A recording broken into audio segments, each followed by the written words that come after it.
Unaltered User.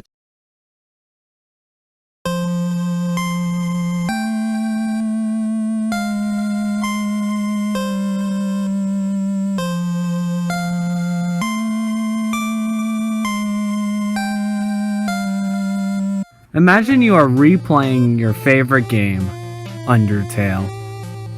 You have fought all the monsters, memorized all the dialogue, and found countless secrets. But one day, on another replay, something new happens. Something weird. You enter Snowdin, and instead of being greeted by your favorite characters, nobody is there. It is completely abandoned, like everyone just vanished. You keep walking around, thinking this is all just like a weird glitch, until you find someone, something. That description can be applied to the ARG I will be covering in today's video. That channel is called Unaltered User. Hope you guys are ready, because this is Unaltered User, an Undertale mystery.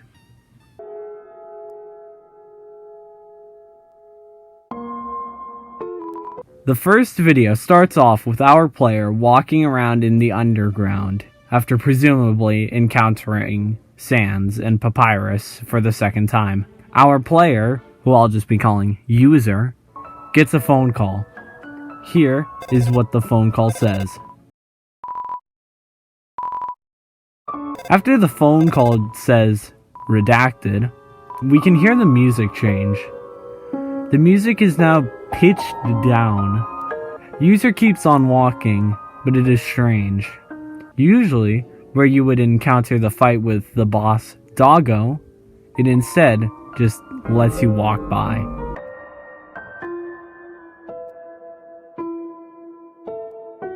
User continues walking before encountering a glitched sign. It is pure darkness. When user interacts with the sign, it shows a bunch of random letters. User ignores it and decides to walk up. User finds that instead of seeing the melting snowman, there is a path with trees around it. User starts walking up the path, going so far that the trees start disappearing. User then eventually finds something.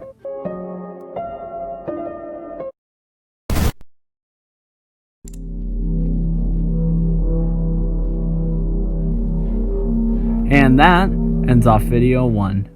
Now there are a few things to mention. 1.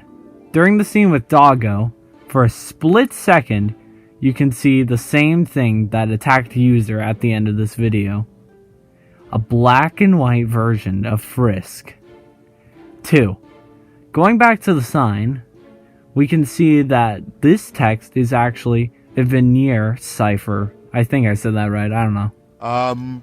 Probably not, I don't know. When translating this, we get the message, "This is not the one." And 3. When checking the description, we get another cipher. It is another veneer cipher, and when using the translation key of redacted, we get the message, "I need another." And that's it for video 1. On to video 2.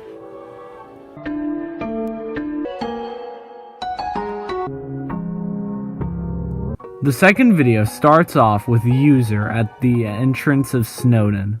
When fully entering Snowdin, the pitch of the music changes constantly, sometimes higher, sometimes lower.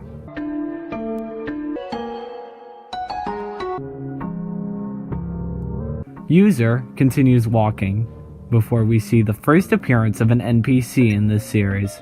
But like other things, something is wrong here. Now usually, this is the spot where you would encounter the character Red Demon, who, believe it or not, is a red demon. Now either I'm colorblind, or this character is a different color than what they usually are. When interacting with Green Demon, this text plays. We'll talk more about this text in a little bit. User then goes over and enters the shop and finds this.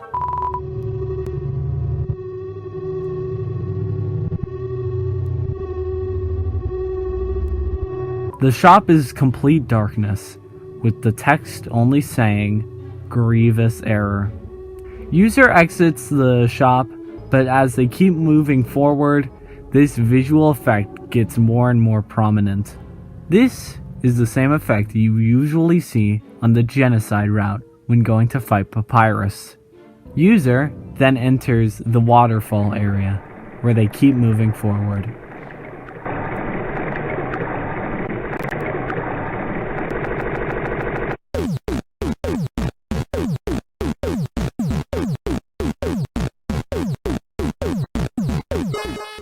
A few things to mention. 1. During the final scene, we see a corrupted Sans character, and we see text flash on screen. The text talks about files being deleted from the Undertale game, and it says the user of the computer is somebody called Michael. So I will be calling user Michael from now on. 2. After the Sans encounter, the screen shows the annoying dog character with music behind it. This screen is actually in Undertale for whenever there is a fatal error in the game. 3. I believe Green Demon's text is a continuation of the first video's text. The description of the first video is, "I need another." and Green Demon's text says, "How many will it take?" in response. And 4. There are 2 ciphers in the video, one being at the sand scene at the end, and one being in the description. If we translate these using a Veneer cipher with the key Snowden for the sans text, we get "Not perfect." and using the key error on the description cipher, we get the text "So many masks, yet none of them seem to fit." Anyways, on to video 3.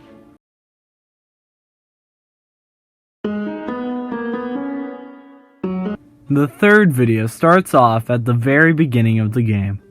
We see Michael make his way to the first encounter of Flowey. So after Flowey literally melts, You cursed rat! Look what you've done! I'm melting! Melting! Oh, what a world! What a world! we get greeted by a familiar face.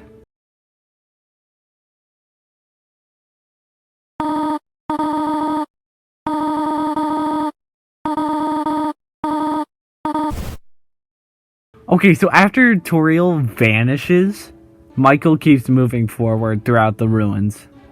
But instead of having Toriel showing us the main mechanics, it is just completely empty. Every puzzle has already been solved, and there is no enemies for us to fight. Michael keeps moving through the rooms, with each room getting darker yet darker, until the entire room is just pitch black.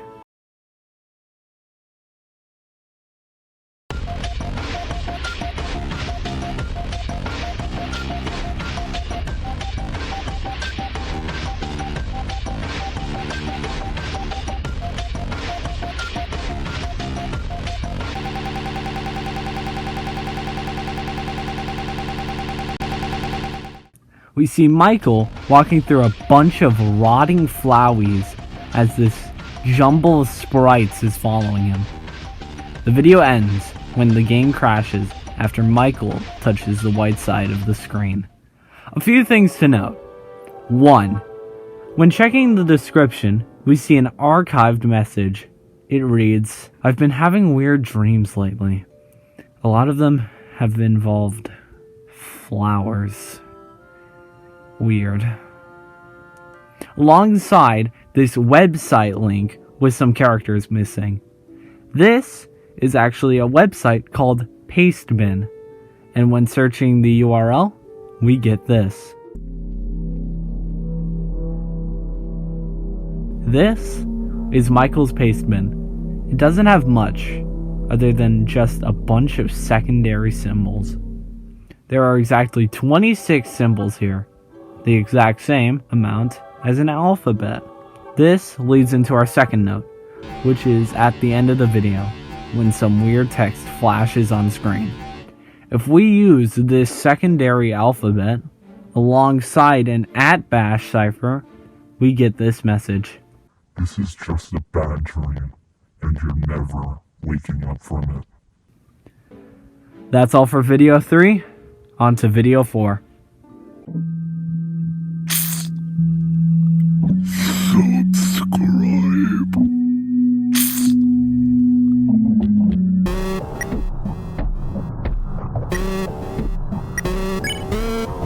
The fourth video starts off with Michael walking around in the waterfall area. Michael interacts with the secret door before encountering the first fight of the series.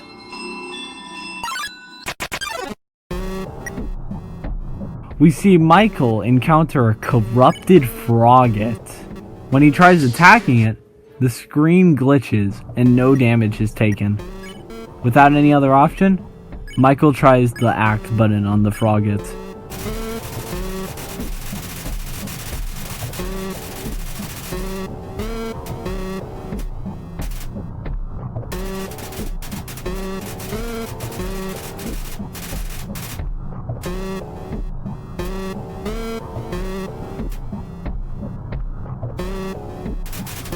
Okay, so the text here is pretty unimportant, barring one example. But we'll come back to that later. Michael then gets teleported to the room where we have our second encounter with Undyne.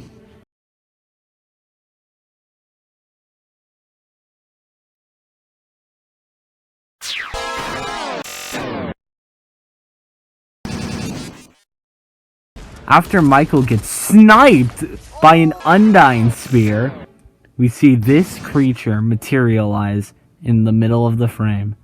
I can feel it. My form is almost complete.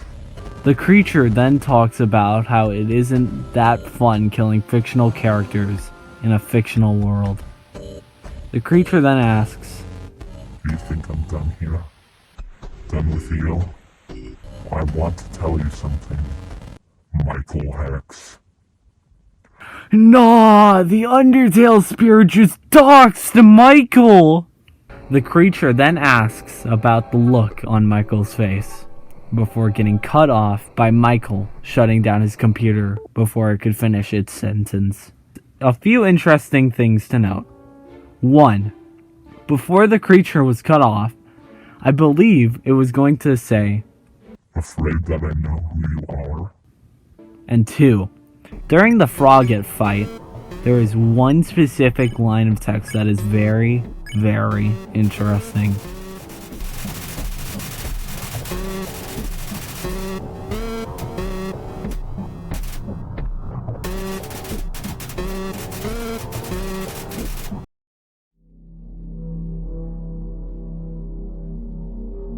It is half of a YouTube URL. Putting youtube.com in front of it, we get a hidden video. So let's check that out.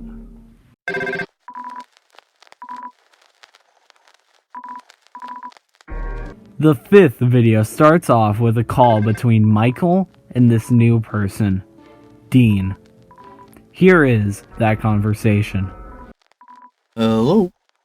Hey Dean, it's me. Well, what's up?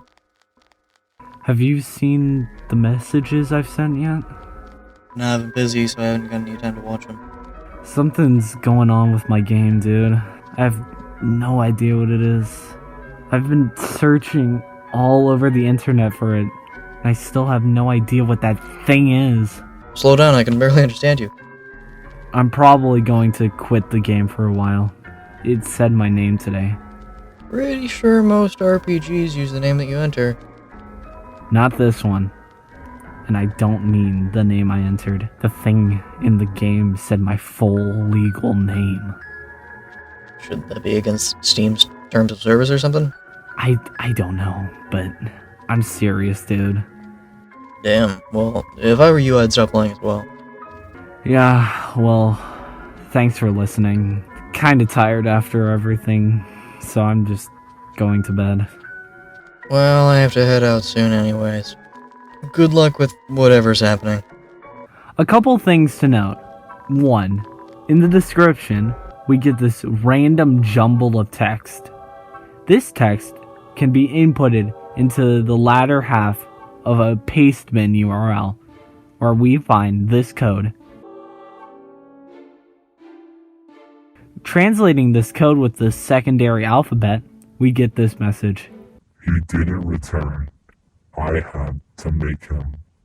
I don't know what this message means quite yet, but it could be implying that the entity had something that would urge Michael to return.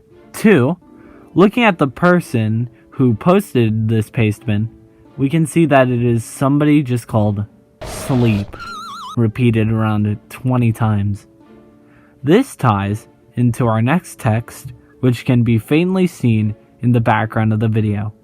Translating this text, we get Sweet dreams. both of these ciphers tie into Michael's last sentence to Dean, where he says he's going to sleep. That leaves only one more video, so let's check out video 6.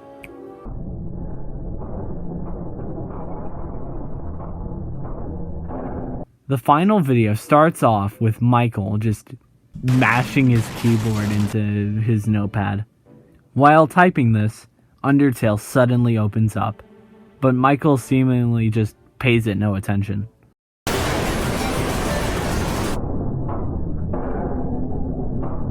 After that jump scare that totally made you jump, don't pretend like it didn't. I know it did. The entity then starts talking to Michael, telling him how he isn't special, how he isn't the first one to find the entity, and how he won't decide when they are done. While talking, we see the black and white frisk moving throughout this gray-scaled map. The entity then asks Michael if he's under the impression that it is trapped in the game, before saying that it is a funny idea. Frisk then finally makes it to the room where you encounter the Sands fight, where the entity stares directly at Michael while saying this. I will see this to the end, Michael, and you will too. To your end, but not mine. We then see the computer start to shut down, before it suddenly turns back on, and the entity says, What is the matter? Can you not shut down your computer now? Things are about to change, Michael, and they're going to change heavily. Before the entity can finish another sentence, Michael opens Task Manager and closes out of Undertale.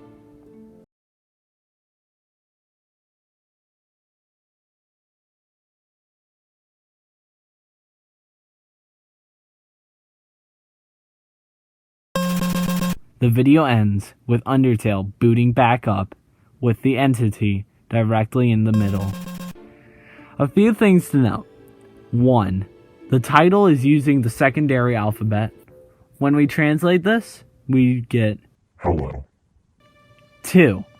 In the bottom right corner at the end of the video, we see another secondary alphabet code. This code reads, You are an idiot for attempting that. And finally, checking the description, we see one last code using the secondary alphabet. When we translate this one, we get the sentence, My game will keep going.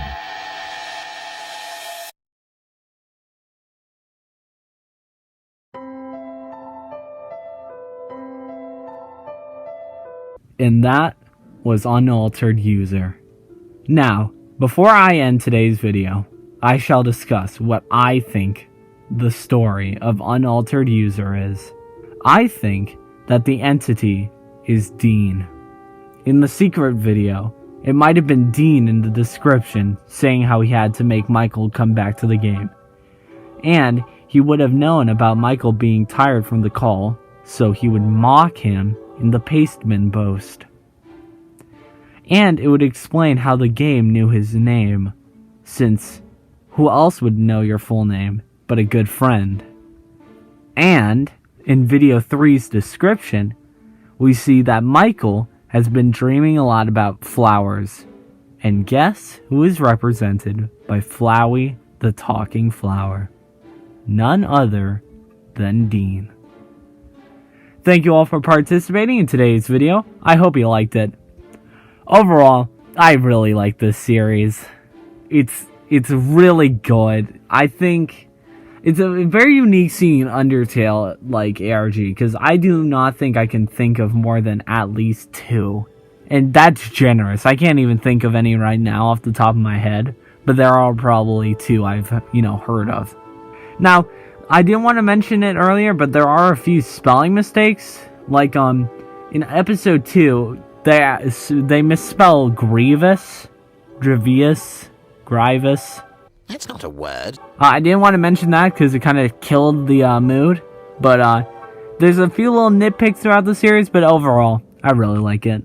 Subscribe to Unaltered User. The channel is linked in the description. And with that, I've been Sam. I'll see you guys soon with my next video. And I hope you all have a good night. Peace. Majikin Cluster. On May the 1st, 2024, a channel by the name of The Lazy Witch posted a video titled Missin' Abme Part 0. This would be the start to a multi-part Minecraft ARG spanning through multiple channels. This is the story of the Majikin Cluster. Hello my polygonal friends. Today, we are going to be taking a look at the Majikin Cluster, a Minecraft ARG that, in all honesty, might be one of the best Minecraft ARGs I've ever seen. Well, with that all out of the way, grab a seat, your drink of choice, and enjoy the madness. The first video we'll be looking at is titled Missin' Abme Part 0. The video starts off with someone opening up a portal to a place called the OC holding site. We see the OC just walking around, watching some green man Sam on the computer, and talking to the person who opened the portal.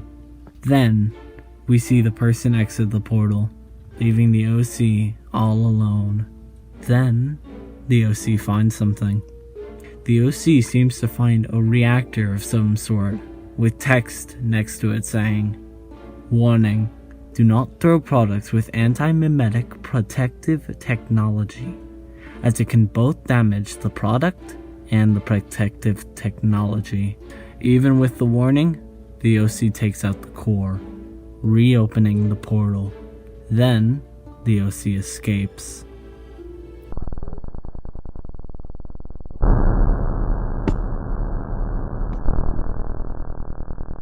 The OC walks around for a bit before finding this data library, and then the OC opens it. Hello, user-nil. Would you like to access the file on L? Affirmative. Program_Sally. L is a subject currently being contained within the OC holding chamber due to the cluster's construction not being complete as of now. The OC finds a place called Prototype Rhodonite Testing Area, and when they open it up, we see glowing red light before the video glitches out and ends. From this video, we find out 2 important things.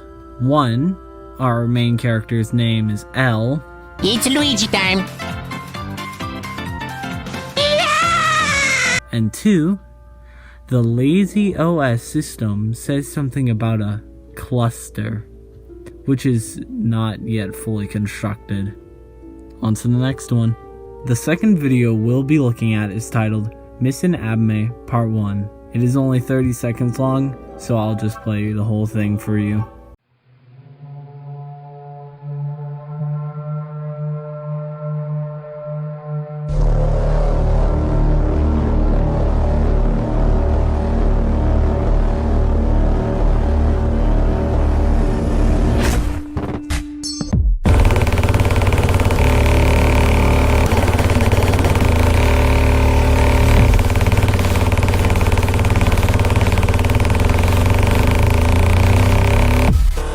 So there isn't much to talk about in this video other than two things. One, we can see that this video picks up right where the last video ended off, with Elle walking into the prototype rhodonite testing area.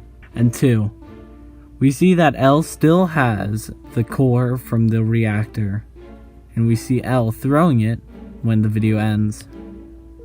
Also, I'll mention it here, but the phrase "Miss in Abme" actually means self-reflection or introspection in a literary or other artistic work. Anyways, on to the next one. The third video we'll be talking about is titled New Home.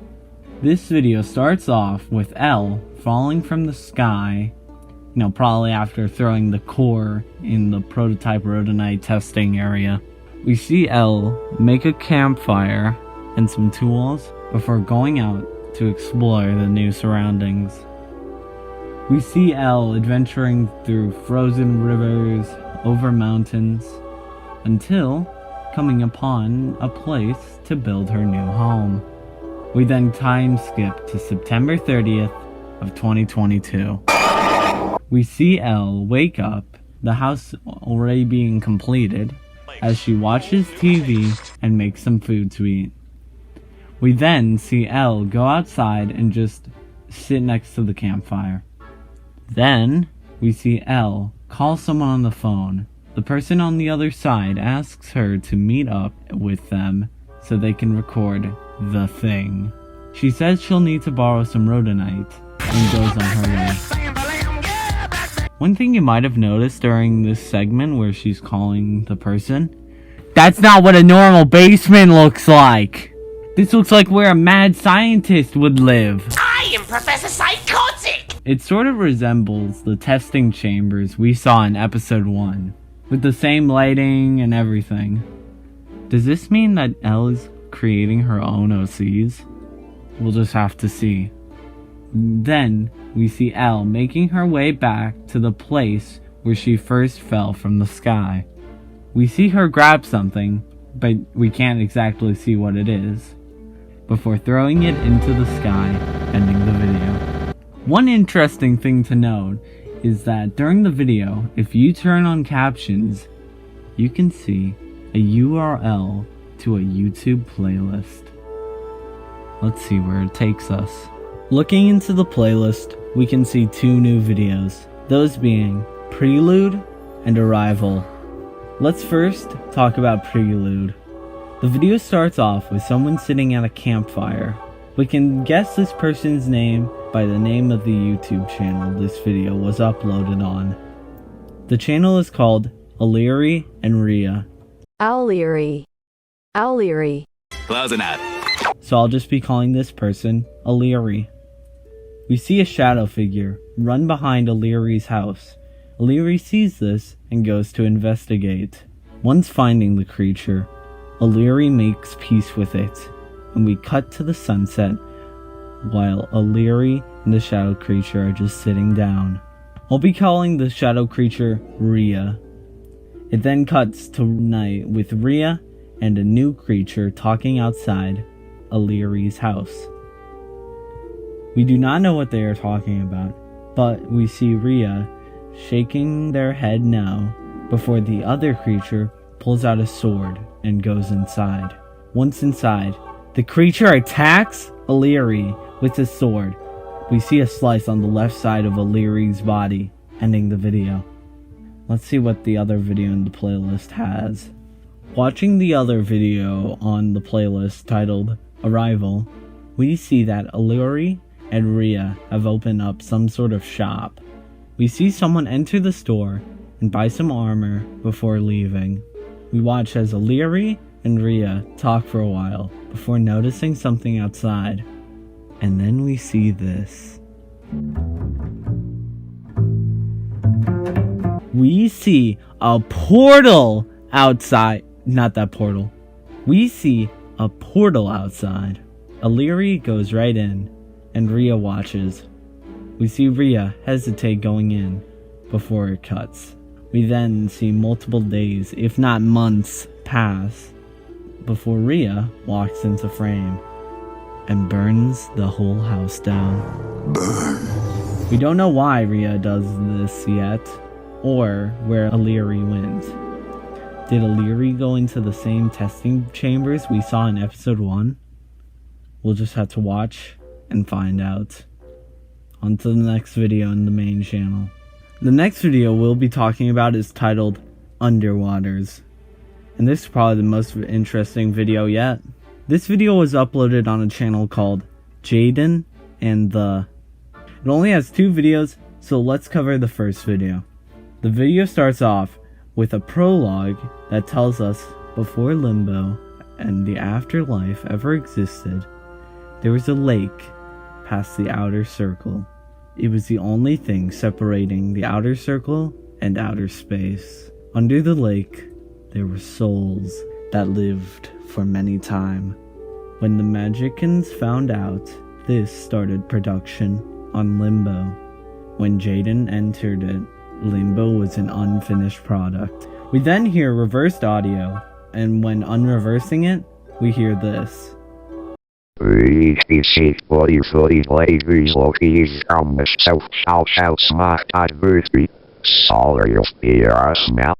I'm sorry for your loss. YouTube.com/watch?z=UVLD03OPCTU. We get introduced to a tour guide named Connor. We see Connor in the same place as episode 1. Connor tells us that usually his friend Azriel would greet us, but he is currently in a meeting with the bosses. We then see Connor going through a maximum security portal and appearing in what I believe is the outer circle. We then get introduced to another tour guide called John Stanley. Here is what he tells us about the cluster. The way reality works here in the cluster is you have multiple layers of existence. A concept, the basic fundamental idea of a universe. From there branches out timelines and timelines of every possible decision. This is what we call a multiverse. Now stack a bunch of multiverses on top of one another and voila, you have a cluster. The outer circle is the office building where the bosses live. We don't quite know what is outside of the cluster as of now, besides the underwaters, but if we learn anything by the time this documentary is published, we'll display it on screen now. Stanley then shows us some images of more clusters beyond the one we've already seen. And then it cuts back to Connor.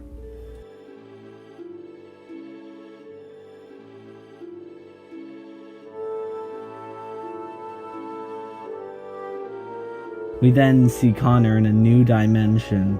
Hey guys, drink this space alcohol and come with me to the 6th dimension! And a new tour guide approaches him. Her name is Emily. And she tells Connor that he has a new project. Apparently, someone escaped one of the universes that was meant to be restricted from interdimensional travel. So Nil and Krona are gonna be trying to find her. So this is either talking about Elle or Jaden. But my bets are on Jaden. No, they aren't. Why'd I reg that? My bets aren't on Jaden, they're on Elle. I think this is talking about Elle. That was an interesting video. Let's see what the next one has for us. The next video we'll be talking about is titled Investigation_Circes. Circes? Am I saying that right?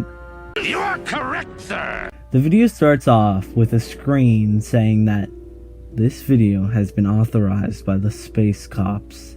This instructional video starts off by telling us that we are in training to investigate the tour guides. We get the reveal of the cluster and the explanation that the tour guides are a species that live in the cluster. The Space Cops do not know much about the tour guides other than what they look like. They wear Victorian clothing and masquerade masks. Space Cops also know the tour guides have been seen a total of 4 times, each in a different place of the cluster. Our job is to go out to the sightings and bring back whatever we can find of the tour guides, be that images, videos, etc. The tape ends by wishing us luck, Now, you might have a few questions, like 1. What is the cluster? 2. Who are the tour guides? And 3. How do I get the man living in my walls to leave? All of those questions will hopefully be explained in our next video. The next video in the series is titled Limbo. This is the longest video yet, being over 10 minutes long. So make sure you got your snacks and your water on you. And let's begin. The video starts off with a prologue. It has a lot of interesting info talking about how Levi's empire has fallen. Illyri and Rhea now live peacefully in a faraway land. I don't know who Levi is yet, but this does give us more information about what happened to Illyri and Rhea after the end of Arrival. And the final line is really interesting. It reads, "Limbo has brought success and failure. Our protagonist, named Jaden, has fallen into limbo." It then cuts to presumably Jaden walking down a dirt path. Jaden continues forward as we see the ground is glowing red. I'm guessing that since we see the stars, that it is the moon that is making everything appear red. We see Jaden walking over to a dock, and then we see the ferryman. The ferryman appears to be one of the tour guides, wearing the same Victorian clothing and the same masquerade mask as the tour guides. Then, this happens.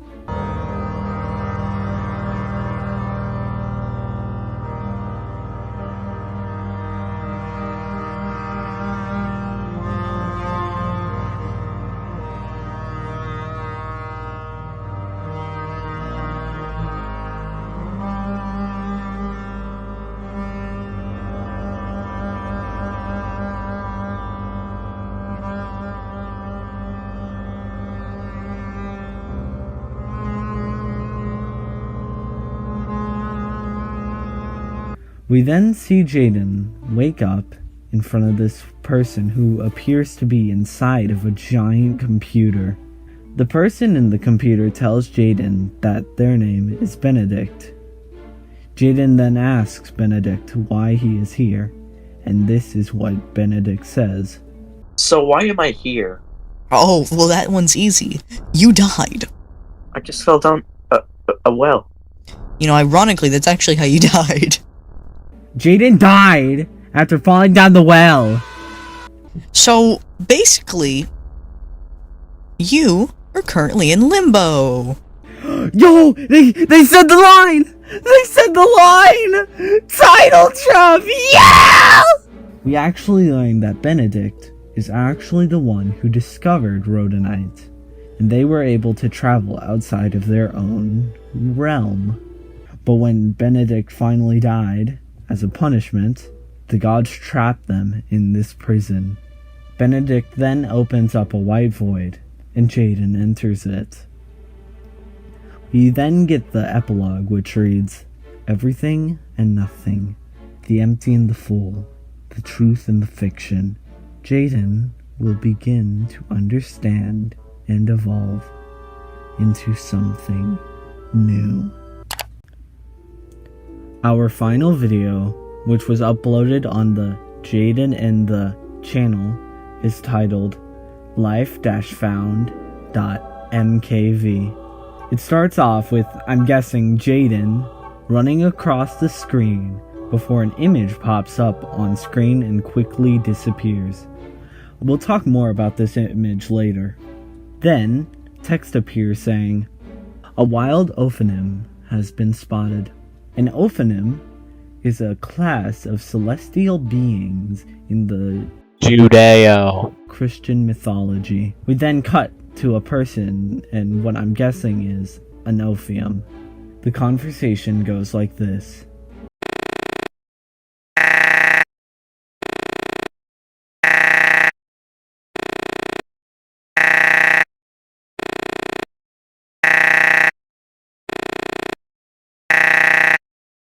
The image we saw at the beginning of the video is actually wingdings. Once translated, the message reads, Clusters are fictional.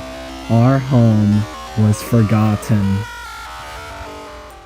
The clusters being fictional is probably referring to the fact that it is monitored by the tour guides. As for the "our home was forgotten" line, we'll talk about that more and what I think it means in the outro. Now finally, what do I think will happen in the rest of the series? I believe this is all leading up to a confrontation between Elle and the tour guides. I think they will try and capture Elle and take her back to her original dimension, but it all comes down to Jaden. I think Jaden will have to choose a path to go down. Either help the space cops take down the tour guides and the boss, saving the entire multiverse, or side with the bosses, control the multiverse, and Jaden will become a boss. Jaden will become a god. Thank you all for participating in today's video. I hope you liked it. If you want to see how the series ends, go check out The Lazy Witch. Their channel is linked in the description below. And while you're there, please consider giving me a subscribe. I would really appreciate it. I've been Sam, and I hope you all have a good night. Peace. Westall Occurrence.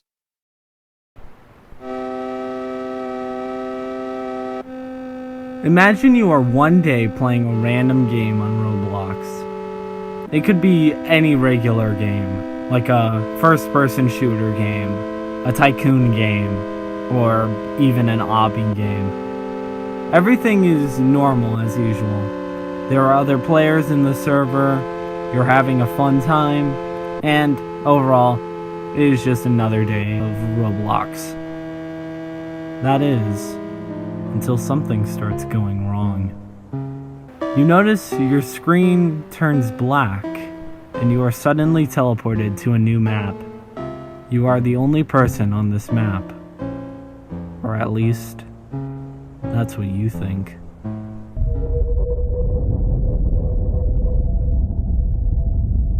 Everything I just said is related to the ARG I will be covering in today's video. Hello my polygonal friends. Today, I will be covering the Roblox horror series, The Whistle Occurrence by Vibinleaf. This is my second video on Vibinleaf, so check out my original video after this one. Also, I might call this video an ARG, I don't know. It's technically not an ARG, but at the same time, we've got to have money. With that all out of the way, I hope you guys are ready, because this is the Roblox Whistle Occurrence.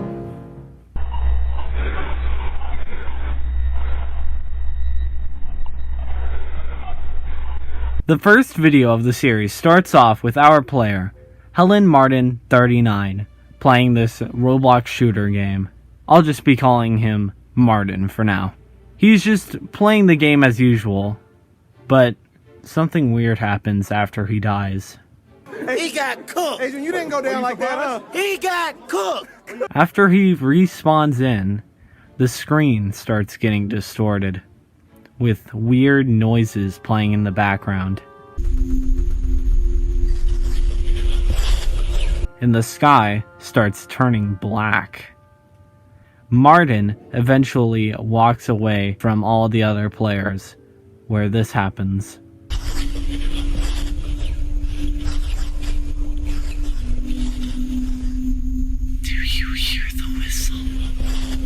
After encountering this creature, Martin's game keeps getting more and more corrupted until his entire screen is darkness.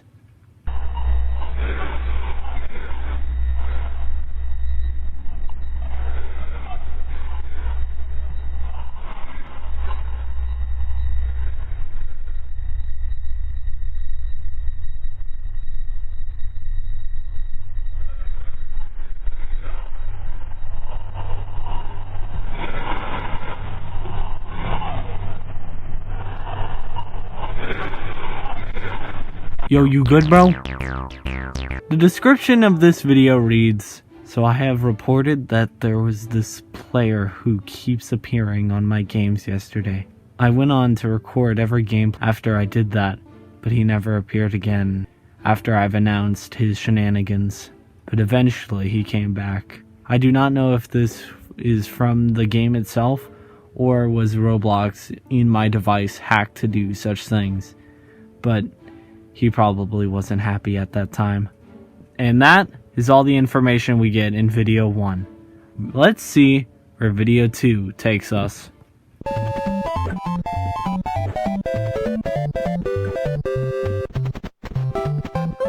The second video of the series shows us our player playing this teapot obby. His username is VBLeaf. I wonder what that could possibly stand for. Luke, take my helmet off.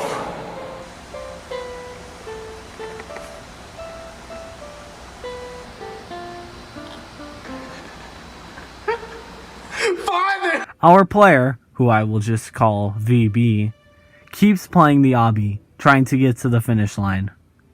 It takes him a while though, since he's trash at this game. Like, actually, I could beat this game without any deaths, any at all, in like 30 seconds. Like, just watch this. You guys are not ready. You guys are not ready. Watch this. Watch this. Watch this amazing gameplay. Eventually, VB finally makes his way past the falling teapots and makes his way to the end.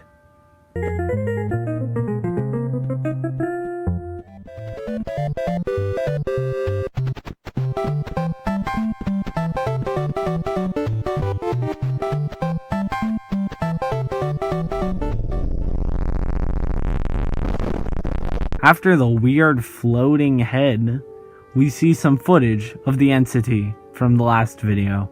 We then see a bunch of noobs going to the right with this weird meat creature in the background. But it looks like something you would find at Arby's. There is text that reads, "Hear the whistle? Cover the ears." VB's screen then turns back on, and he is on a blank baseplate with dark red skies.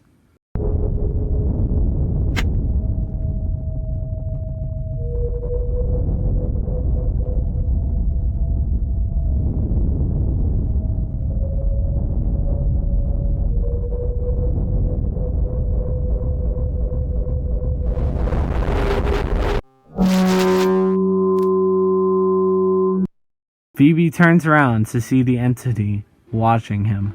Then, text appears on screen saying, "Do you hear the whistle?" And then the video ends with VB ending his video like nothing happened. A few important things to note. 1. After encountering the entity, who I will be calling the Whistler from now on, I know some people call it Flowers, but that name sounds like garbage to me, so I'm not doing it. We don't see bro frolicking in a field or anything like that. We see this document appear on screen. In summary, the document is a report on the whistle occurrences. Some of the symptoms of these occurrences are seizures, sudden convulsions, and loss of consciousness, and more. And 2. The description of the video reads, "Do you hear its whistle?" That's all for video 2. On to the next one.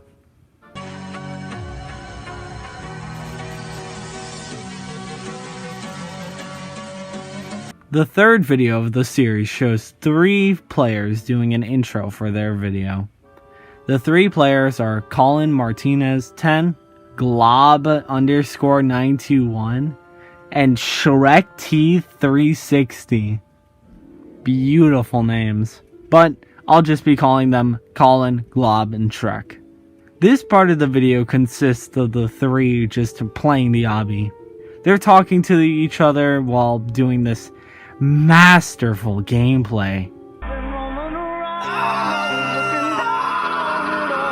Shrek gets the lead on the other 2, before suddenly stopping in the middle of the obby and disconnecting. Glob and Colin start theorizing what happened to Shrek.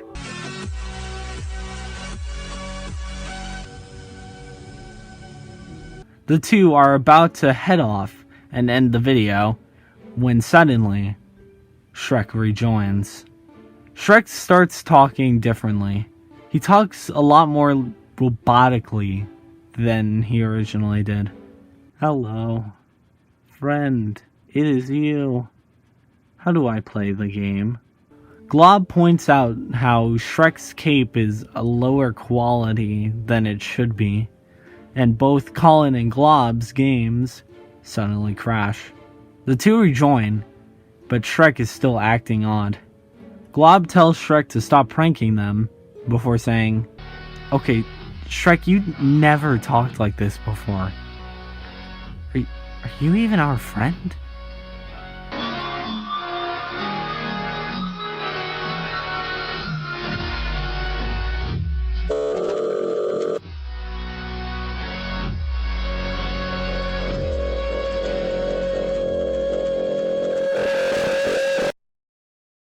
We then see our players in a new map, presumably a few days after the last clip.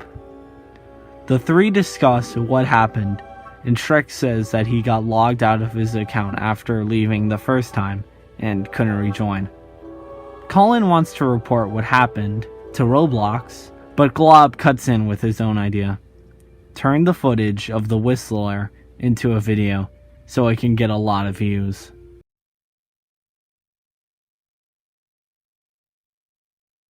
Nah, I like Glob's style, honestly. Lil bro's going places. He's got the right mentality. I like your style, dude. Subscribe.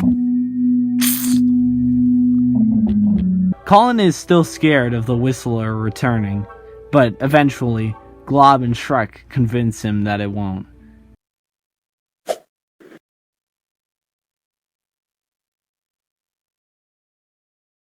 Although, looking closer reveals a dark detail. If you take a closer look at Shrek, you notice that his cape is still low quality, heavily implying that the Whistler never left. That's all for video 3. On to the next one.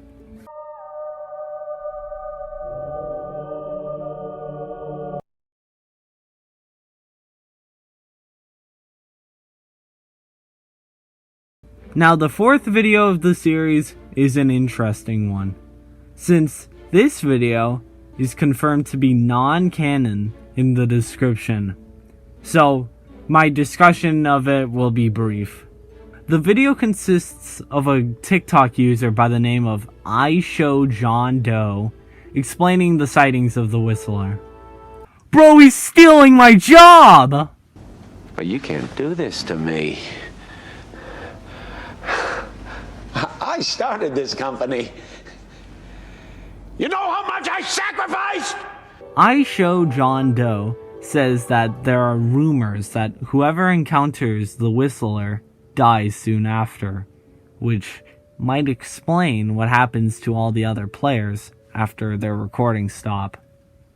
Now, you might be saying that it doesn't matter what this video says, since it is non-canon, but just because the video is non-canon, that doesn't mean that these ideas can't happen in the series. While explaining, I Show John Doe then starts to give warnings out to people. And some speculate that you should avoid flowers at all costs.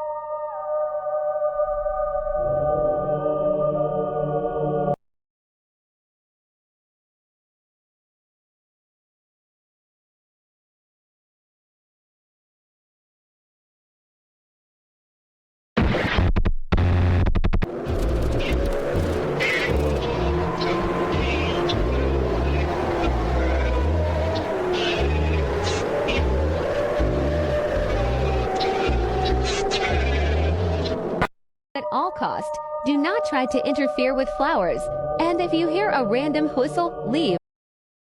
And that ends off video 4, or I guess just this video since it technically isn't canon. Anyways, on to the last video at the time of writing. What? Hello? What is this? What's that? Now the 5th video is the newest video in the series. At the time of writing, it was just uploaded exactly 2 weeks ago. The video starts off with a flashing lights and loud audio warning before we cut to our main player, Torchwood YT. He's streaming while talking about some Roblox related stuff. He talks about how he was banned on multiple of his alt accounts recently, apparently for buying cosmetics on them and for toxicity, quote unquote, he says. He says that he has spent so much money on this game, and the moderation being bad is just a slap in the face for him. They stole it from me, Carmine! They took it! That was today! Today! Suddenly, the game glitches. Why is this game so lag? What is that? Is that an NPC? He walks over to the NPC that wasn't there before and calls it ugly. Meanie. When interacting with the NPC, it says, Here, ears covered. Torchwood decides to push the NPC off the map and continue talking. Get out of here. Move. Get out of here. Yeah! That's stupid. Whatever.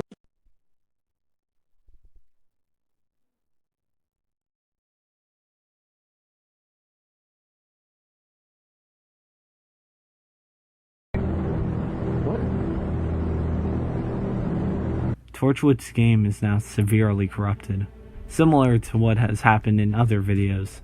His gameplay freezes, and an error screen pops up.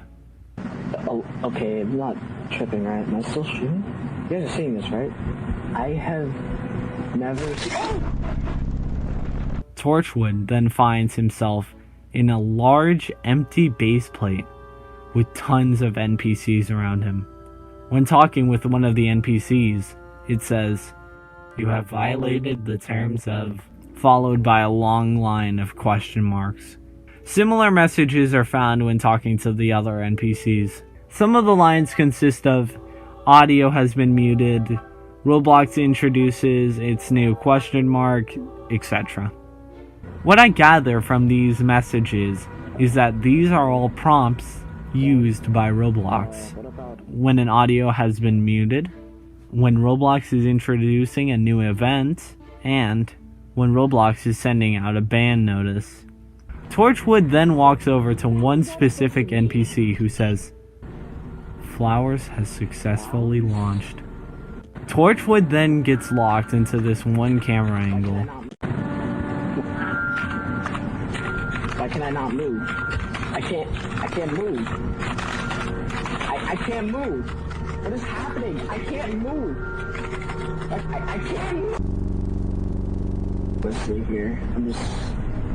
I don't know what's going on. I don't know if this is like some troll or something like that. He's about to end the stream when suddenly he hears something.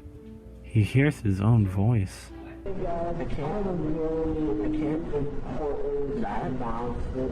What is that? I need to talk about Roblox. I can't.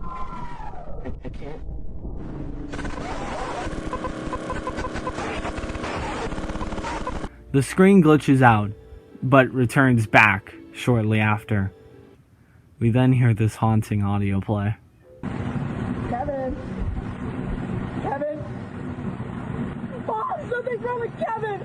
He's not moving, he's shaking! He's not getting up! I'm scared, Mom! You need to call an ambulance! Something's wrong with Kevin!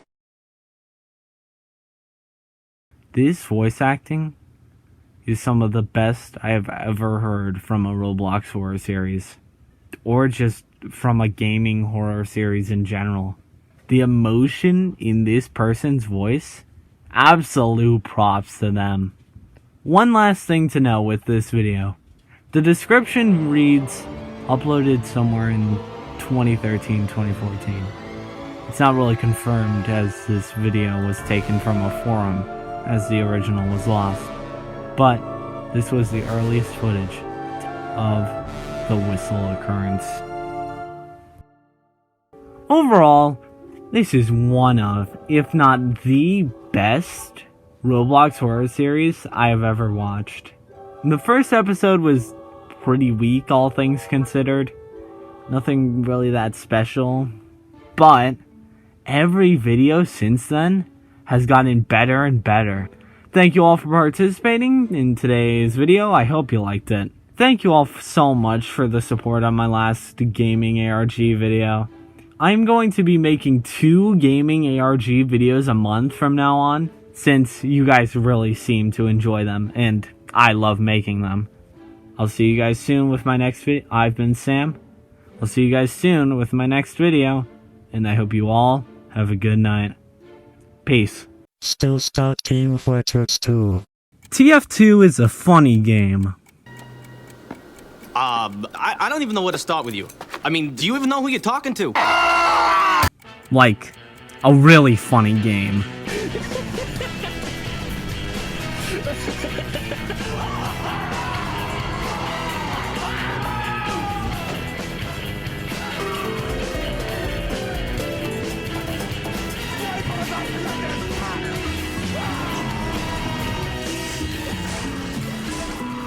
There are a lot of aspects that make TF2 the game it is. The amazing gameplay that has stood the test of time, the unique and highly memorable characters, or even the SFM and Gmod animations that the community makes. But what if TF2 had a darker side? You might be thinking that that's just silly. TF2 is just a regular game. Wacky, but nothing disturbing or creepy about it. And I would agree with you. That is, until I found a series about something in TF2. Something sinister.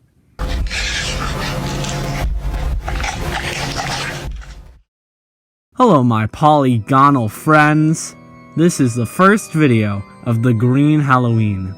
In today's video, I shall be discussing a TF2 ARG by the name of Steel Scout Team Fortress 2. A series with 25 videos and 2 extra channels tied to it.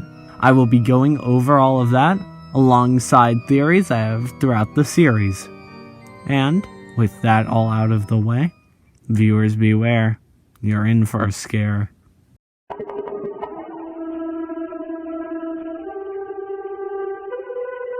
Now, the first video of the series is quite a simple one. As you probably guessed from the title, it is a channel introduction. It is quite short, so I'll play it for you.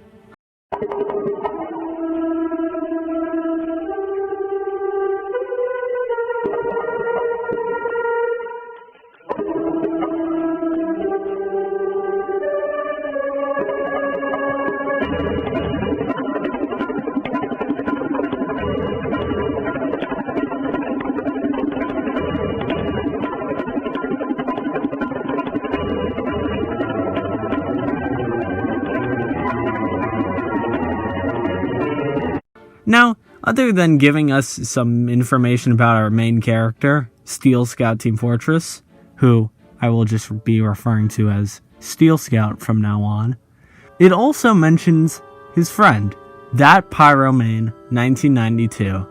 Remember this guy, because he will play a key part in this story. That's about it for this video, a simple introduction, but it doesn't stay simple for long.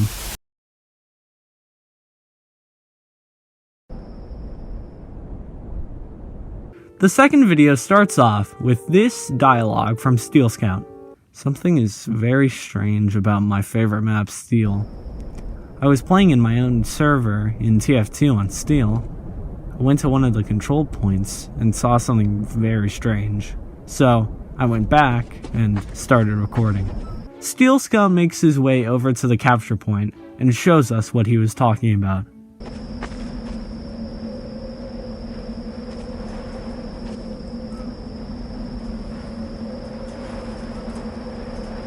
Steel Scout finds this mangled red scout just floating in the air. Its limbs are elongated and distorted, and its head is on backwards. Steel Scout tries to interact with the red scout by shooting it, but it has no effect. While looking at it more, the red scout vanishes and the map goes quiet.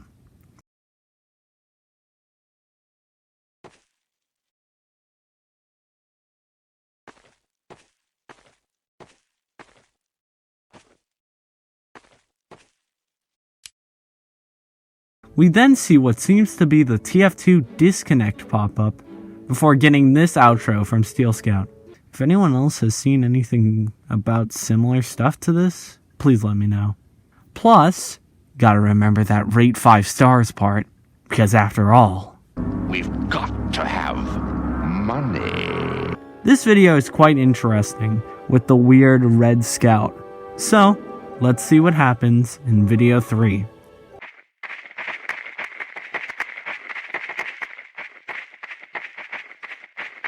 This video starts off with Steel Scout giving us a status report on the weird glitches. He has noticed that all the other maps are normal. He then shows us some clips that have nothing weird in them.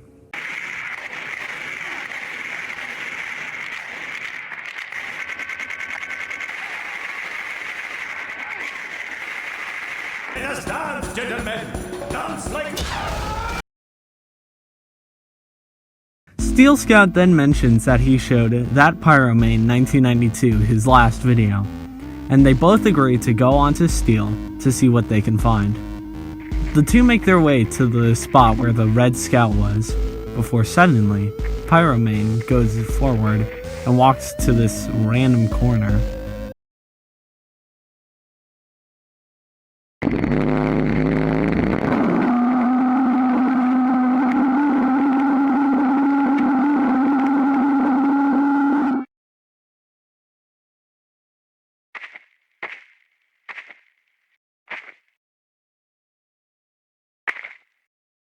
I left the game right after that.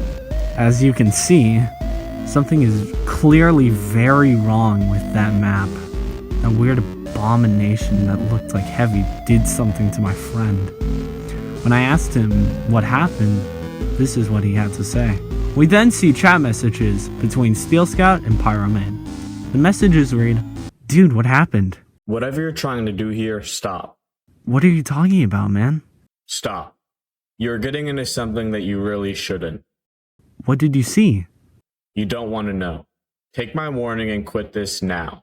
You still have time to stop." Well, can we at least check it out some more later? No. Don't ever contact me asking to play that map again. I'm serious. I'll block you. The video ends with Steel Scout disregarding Pyromane's warning. Despite his warnings, I'm still going to keep looking into this. What's the worst that could happen? It's just a game.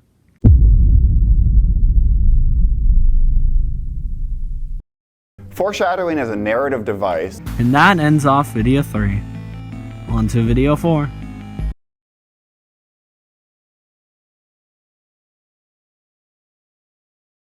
This video is stated to be a short update video.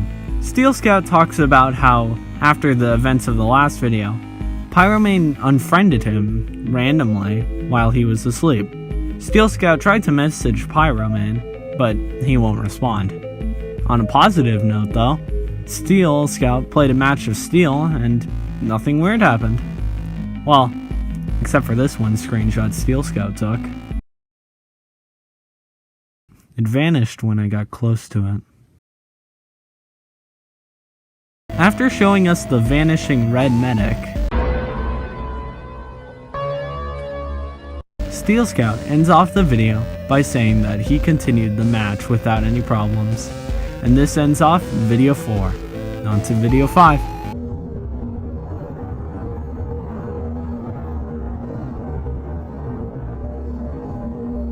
Now, video 5 starts off with Steel Scout giving us some information. My friend has sent me something very strange. He still has me unfriended, and I don't think I want to be friends with him anymore. Steel Scout then shows us the video he received.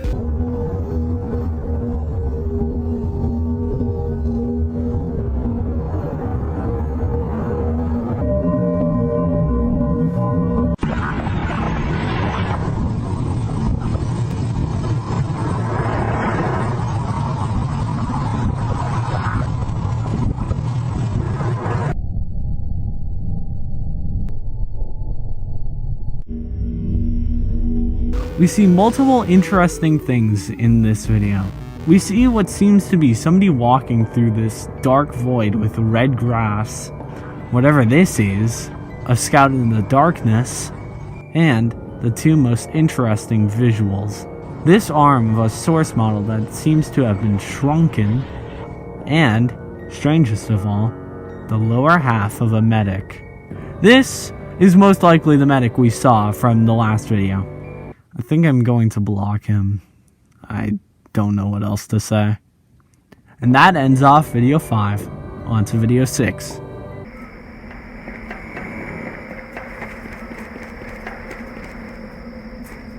The next video starts off with this message from Steel Scout.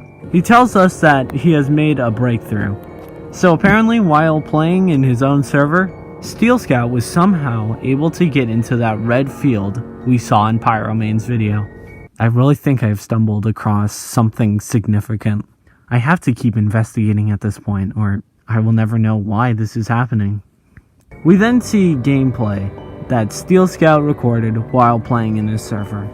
Despite Steel being normal the last time he played, Steel Scout is still paranoid while playing it. He does these quick turns and gets scared when he goes near the gate that took Pyromane in episode 3.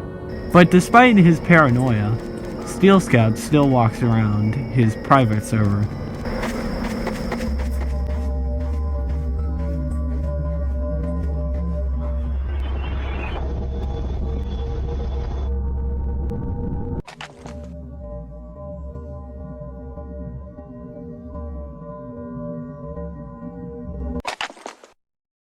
Steel Scout has officially made it to the Field of Red before he closes the game because he got scared. I quit out instantly because I got scared. If I ever get there again though, I won't quit. And that ends off video 6. On to video 7.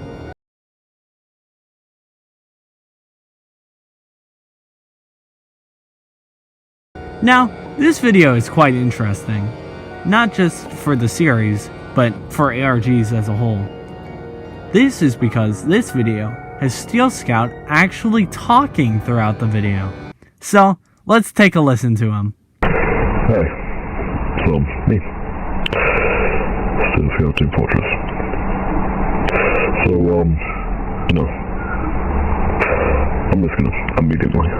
Your mic sounds how I presume radioactive beans taste. So, throughout this video, I'll be summarizing what he says to my best ability.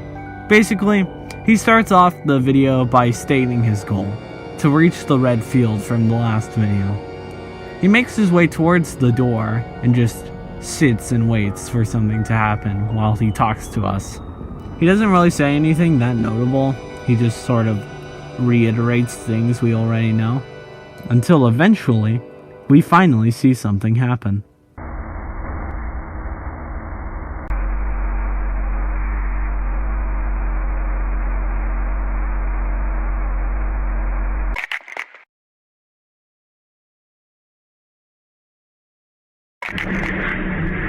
He has made it to the red field once more.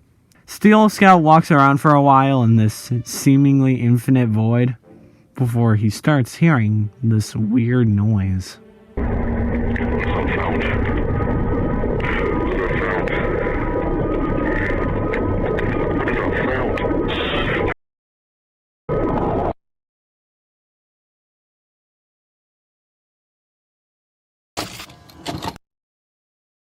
We all saw the same thing, right? At the end of the video, for a few frames we see what seems to be a heavily distorted pyro. Could this be Pyromane? There's only one way to find out, and that is by watching video 8.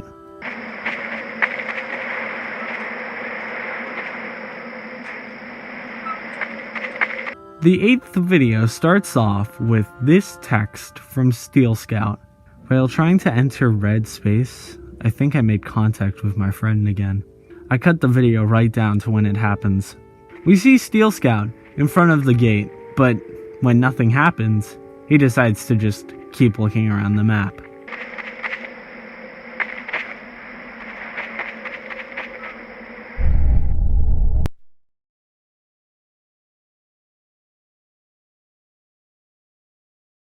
Before his game crashed, we see for a split second a message at the bottom right of it. It reads, Stop, Steel Scout. It wants to take you. Steel Scout then says that it should be impossible that Pyromane was chatting since he was the only one in the server. I'm not sure if that's really him or if it's something pretending to be him. Steel Scout then ends the video by questioning the whole thing. Maybe I should listen to him. Maybe I should just stop. But maybe I can help him if I keep going. I just want to talk to him again. This video shows us the possibility of the real Pyromane being able to communicate to Steel Scout through the private server. Through this Mario Kart blooper splotch, I guess. Anyways, that's all for video 8. On to the next one.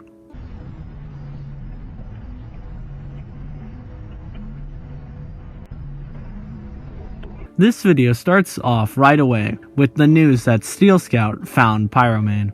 He was apparently stuck to a pillar in red space. Whatever that means. We then see Steel Scout in red space, but this time it is different. The fog is now white and we see these trees around. He walks a little bit before finding this arm waving out of a tree stump. It then cuts and he is in a different area. The fog is more yellow and there are larger trees around him when suddenly we see this.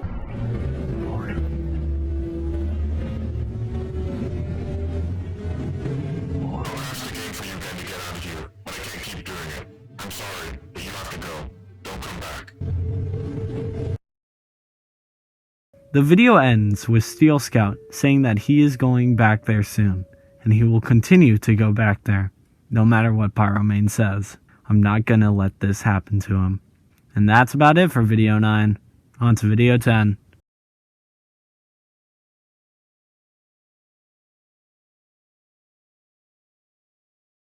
Now, this video isn't too crazy, but I'll still give you the rundown. We see a chat log between Steel Scout and Pyromane. Here is that chat log. Hey friend, I need help. Man, are you okay? Aren't you stuck in that weird red place? Yes, I am, friend. I need you. Come back. Don't leave. Keep moving forward until you see the tendrils and arms. Aren't you at the pillar? Not anymore. I was taken to the tendrils and arms. When you get there, wait. I'll arrive shortly. Is this really you? Of course, friend. I need your help. Don't you want to help your friend? How are you messaging me from your account if you are stuck in that red place? Please. And how come you're telling me to come back for you now, but earlier you were telling me not to come back? Come back, Steel Scout. This isn't that Pyromane 1992. What are you? Let my friend go. I will let him go if you come back. And how do I know you're not lying? How do I know you won't just take me as soon as I get there? If you don't come back, you will never see him again. Let my friend go. If you don't come back, I promise I will make him suffer. Piece of garbage. It's your choice. I expect to see you here soon. We then see text from Steel Scout saying how he doesn't know what to do now. How he wants to help his friend who is trapped in there, but he is afraid of what the red medic will do to him. He ends off the video by saying, I'm going to make another video soon. If something happens to me, then at least I will be there with him. A shorter video, so let's waste no time and move on to video 11.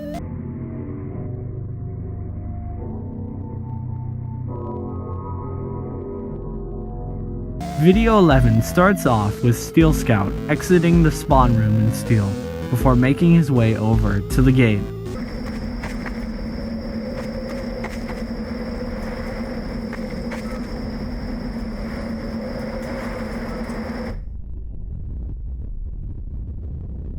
We see this Half-Life 2 door alongside a message from what appears to be the red medic. It reads, Come in.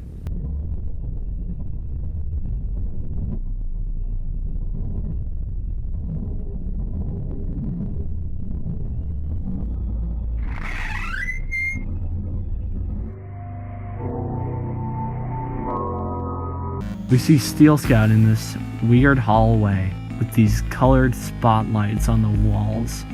He makes his way through the hallway with this strange ambience in the background. Then, Steel Scout finds something.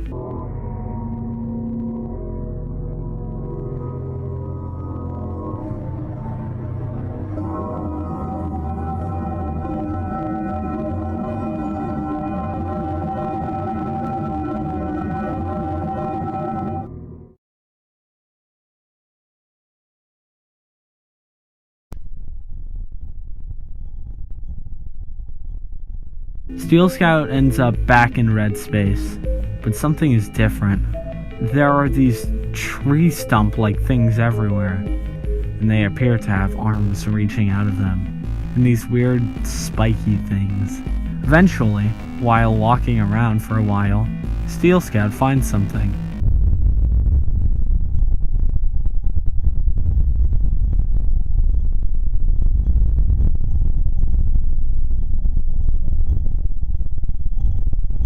You might be wondering what this is. I have no idea! We then see text appear on screen that says, "Just stay still now."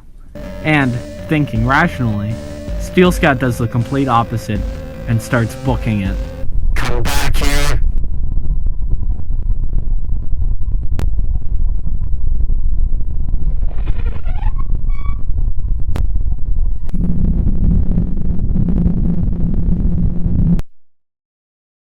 The screen then fades in, where we see this meat computer.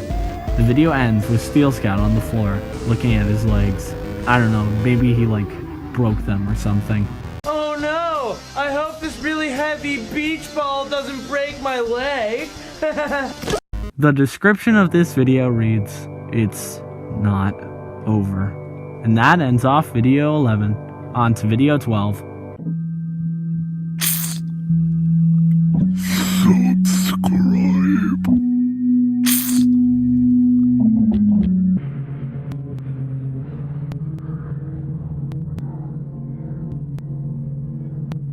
Now, a few things to note before watching the video. 1. This video kicks off a streak of 4 relatively short videos for the series. And 2, these next 4 videos all have these weird titles. But anyways, this is the shortest video of the bunch. It is only 13 seconds long, so I'll play it for you.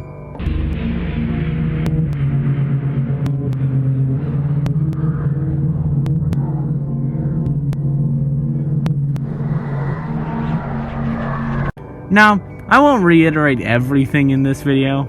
You have eyes, you can tell what you saw in the video. But what I will talk about is the 2 most interesting things we see. We see this figure in the distance, who seems to be the medic, guessing by his all-white color palette, and we see whatever this is.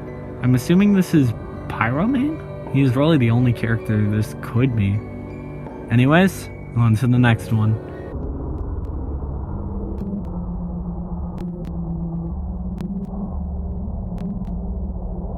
This video is another short one, but it has a lot more to mention. It is only 23 seconds long, so here is that video really quick.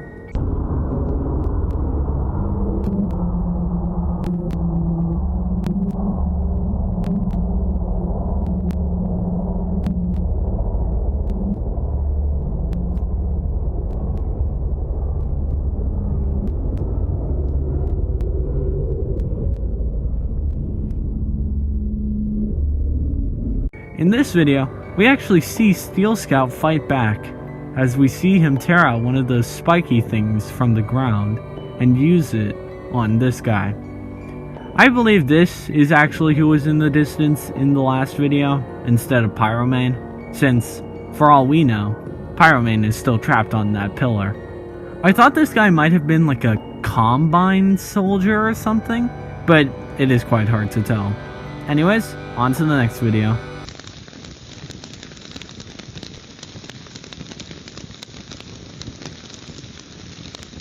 Video 15 starts off with Steel Scout sitting next to a fire he made.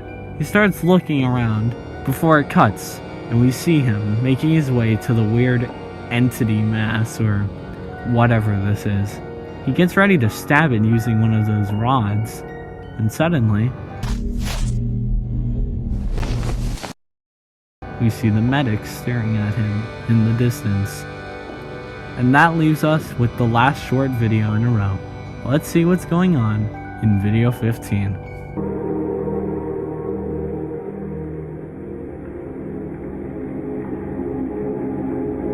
This video starts off with a dark image of Steel Scout before it cuts to him walking down this hallway. It appears that whatever happened to him after the last video ended messed him up pretty good, guessing by the blood that is seemingly on the screen. He keeps walking for a while before finding a room with a message written on the wall. It is quite hard to discern, but I believe it reads, "You are only making it worse." And that ends off this video. Now, as you might have noticed, all 4 of these videos that I've talked about have all had one thing in common: their names.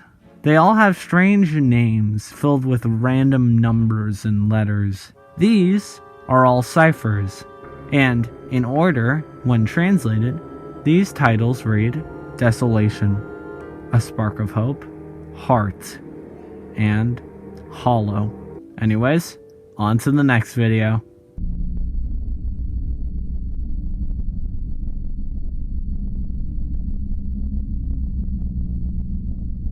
The video starts off with footage of somebody walking through red space, but it is now instead completely black and white. This continues on for a while before we get a top-down perspective instead. It keeps at this pace for a while before rapidly speeding up.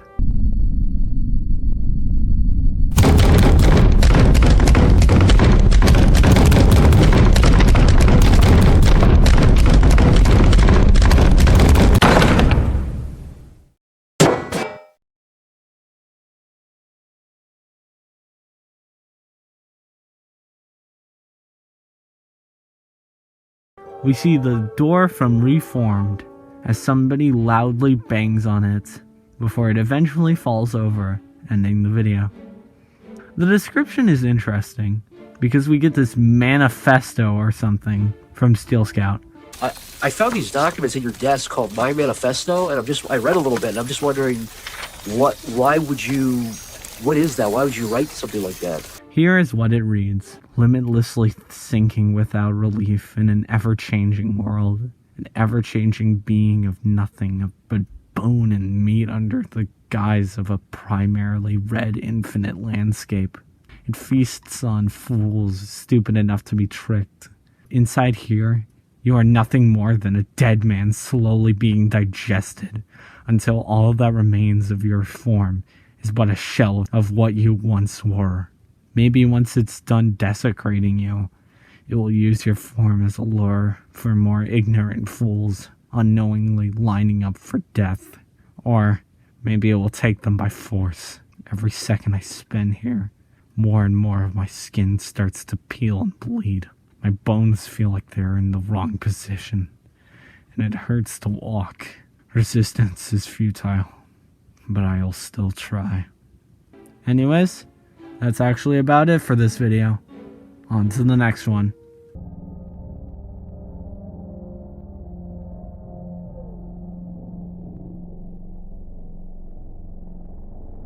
Guilt is an interesting one. It starts off with Steel Scout in the monochromatic void, holding one of those spear-like things. We then see what seems to be Pyro's boots. Before we get confirmation, it is Pyro. Steel Scout looks up at Pyromane, but he disappears, and in his place, we see one of those weird skinny creatures that Steel Scout killed a few episodes ago, before we see an army of them, and Steel Scout looking down at his weapon. It seems Steel Scout has a large fight ahead of him. The description of this video reads, I still think of him every so often. It's my fault, in a way. I did this to him. By getting him involved, he paid the price for something he didn't deserve. I guess I will too, but I have something to do first. Anyways, That was video 17. On to video 18.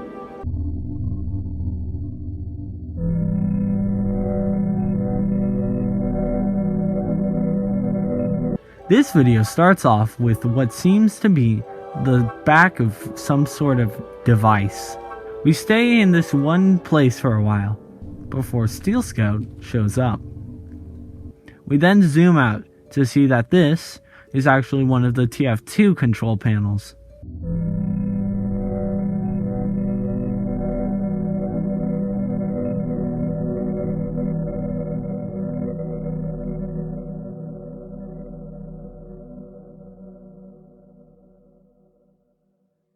Now, if we brighten up this ending, we can see that there is a YouTube URL to a channel.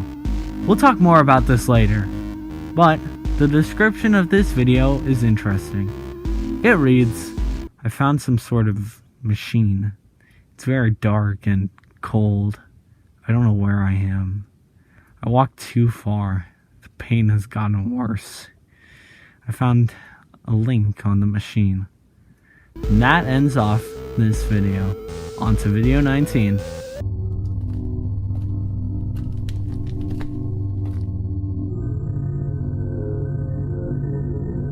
This video picks up directly where the last video ended.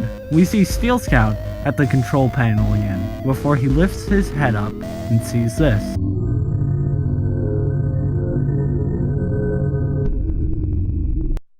Now, what did we just witness? Well, I'll tell you. You might be wondering who this engineer guy is, since this is the first time we are seeing him in the series. Well, this is the Solver of Nothing, as he is called.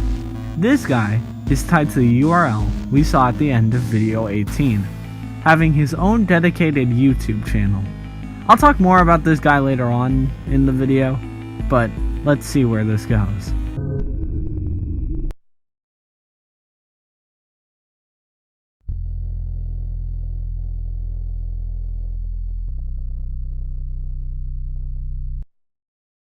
We see that the Solver of Nothing got jumped by the red medic. And that ends off this video. The description of this video reads, I watched all the videos he had saved on the machine. I stood there for a while. He showed up. It showed up. Didn't even consider me. It only went for him. I guess it's what he deserves. In a way, he did it to himself. I ran off. I'm back where I was before. I'm near the heart again. This leads us to the final 5 videos of the series, starting with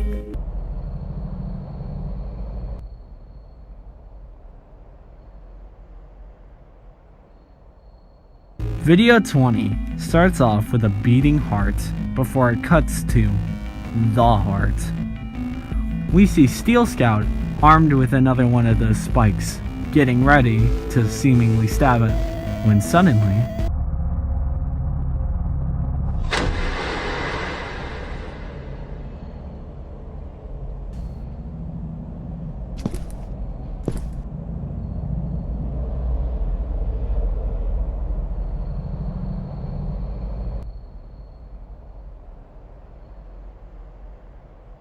Steel Scout is now in a place similar to the one we saw in Reformed. It cuts, and we see this blank room with a table and a TV. We zoom in on the TV that is showing pure white. The screen turns fully white. We see that Steel Scout has returned back to TF2. Everything seems like it should be over now, right? The description of this video reads, it's not over. And that's all for this one. On to the next.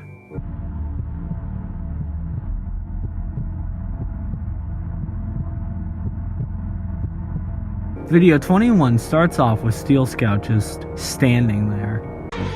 He's just standing there, menacingly! He doesn't do anything until the screen starts turning white.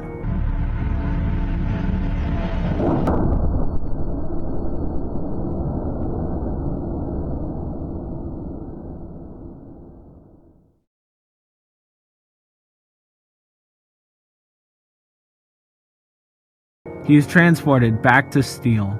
He slowly walks around the map, anticipating something to jump out at him any second, and something does.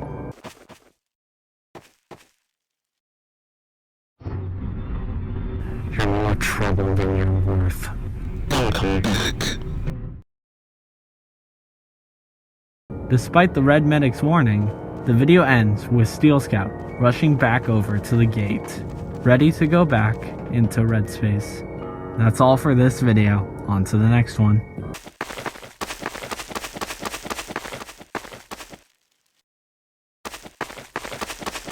Video 22 starts off with a message from Steel Scout. I can't walk away from this. It's my fault for what happened to him. I was the one who got him to investigate with me. We then see Steel Scout rushing towards the gate on Steel, where the door appeared. But this time, no door appears. Nothing happens. Steel Scout then starts demanding to be let in by the Red Medic. Let me in. I can't just go back. Not after what you did. You didn't deserve it. Let me in! I can't let you get away! At least respond to me. Please.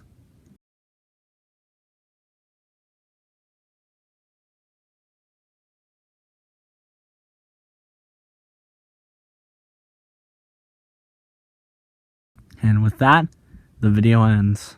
On to the next one.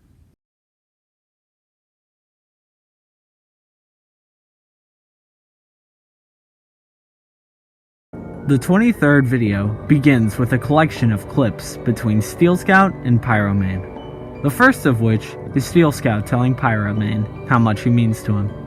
Hey, I want you to know, you mean a lot to me. You have been there for me when nobody else was. I know this comes off as random, but I just think I didn't tell you this enough.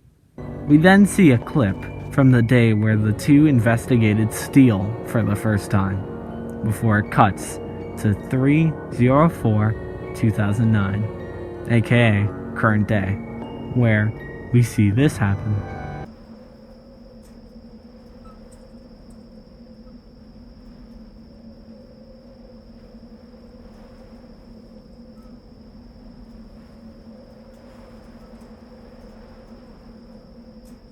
Found you.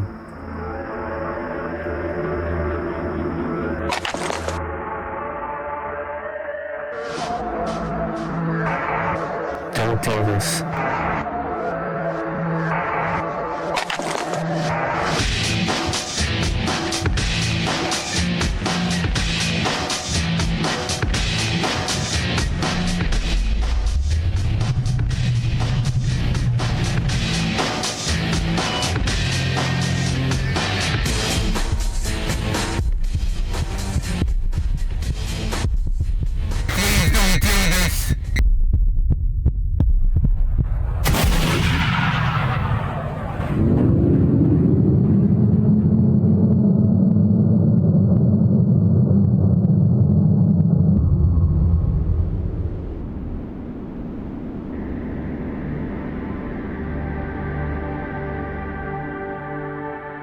Steel Scout is now in the gray space once more. We end the video with this monologue from Steel Scout. I didn't, but that will never bring you back. I thought maybe destroying that thing would make me feel complete, but you are still missing. A part of me will always be gone because you're not here. I trusted you as much as I trusted my family. I'm still glad I killed that thing.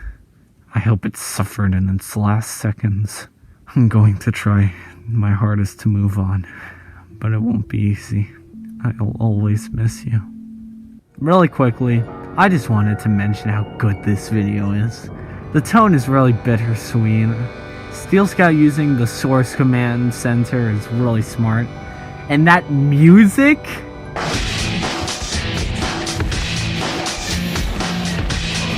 Why do all gaming ARGs that aren't Minecraft or Roblox have such banger songs?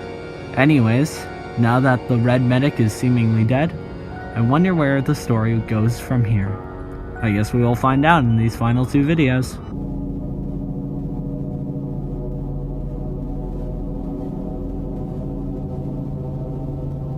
The video starts off with the red medic dead on the floor of the gray void.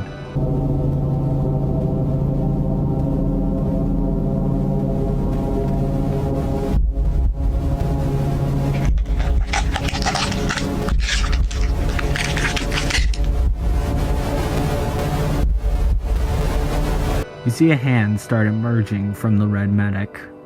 It seems Steel Scout didn't fully kill it off.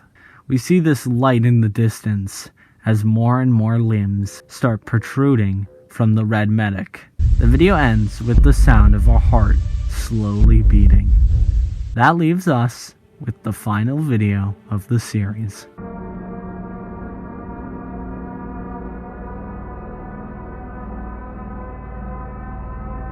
The video starts off with the red medic seemingly on steel. All the arms it grew start protruding back into itself as we see it morph into a pyro. Now, there is no evidence to this, but I believe in this clip, we see the red medic turn into Pyromane, or at least pretend to be Pyromane. We then cut to a real match of steel. Pyromane seemingly focuses on one Heavy player. As all the chaos around them goes on, we see Heavy start crouching at Pyro, before Pyromane starts luring Heavy to a different part of the map, the same part of the map that started it all.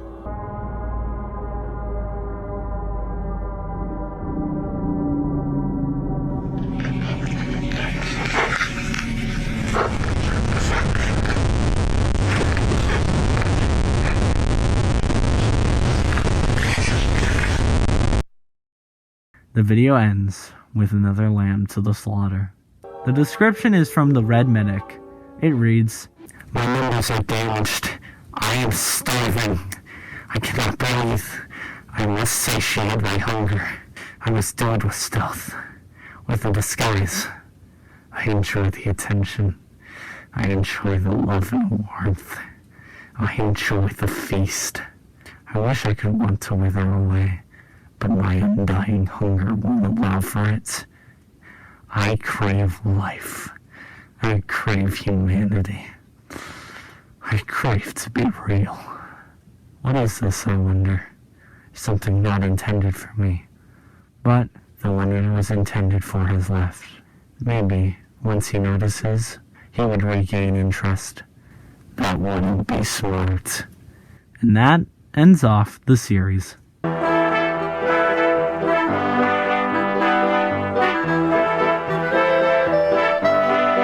Now, before we fully do my outro, I want to mention a few things. 1.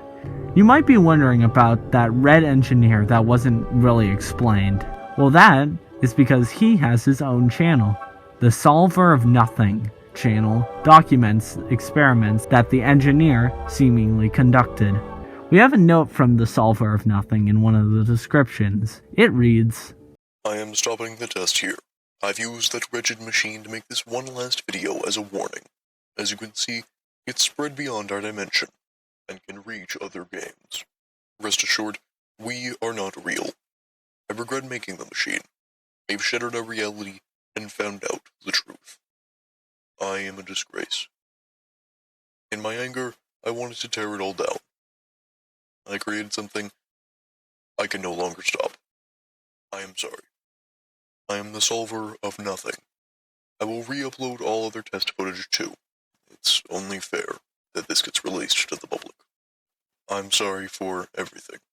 None of you will ever hear from me again." And 2. While researching the videos, I noticed something. In the comments, there are a good amount of people pretending to be involved in the ARG. Here are some of my favorite examples. "Don't interfere. I got out, but that dumb medic main and Heavy Sucks is stuck in there, suffering. I can't go back either. Go there to save them. We both have the same fate, Steel Scout. We need revenge." If that Pyromane is seeing this, tell me, are you proud? Whatever creature you are you proud of doing this? Give me an answer! Give me an answer! I don't care if I have to mind my own business! Are you proud? Give me an answer! I'm waiting! And there's no point in me sending this because you're already consumed into the red space. And now what? Calm down, son. It's just a drawing. Join us. You'll see your friend again. You check onto this channel, and it's just realistic Peter Griffin shorts.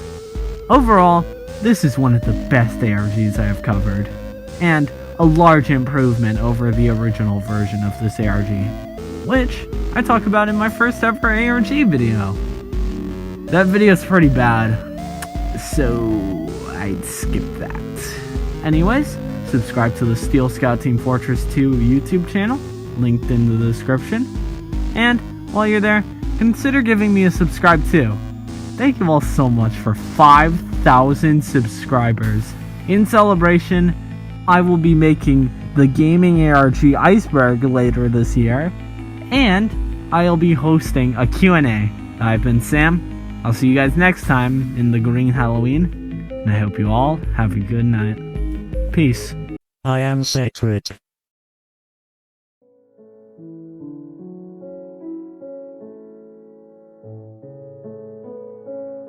Minecraft, a game full of memories. Memories ranging from breaking your first tree, building your first house, finding your first set of diamonds, or even some memories that aren't from Minecraft specifically, like watching Dan TDM and Dr. Trioris showcasing mods in the lab. But it never goes too well. Let's try it anyway. Oh, that felt a little bit weird. What's going on? Or watching Stampy build stuff in his lovely world. These could all be core memories for you, or just fond memories that you like thinking about. But what if these memories that you once held in such high regard were changing? These places and feelings were becoming corrupted.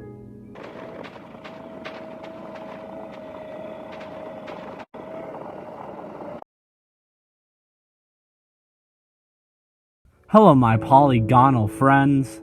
That description I just described to you could be applied to the ARG I will be covering in today's video.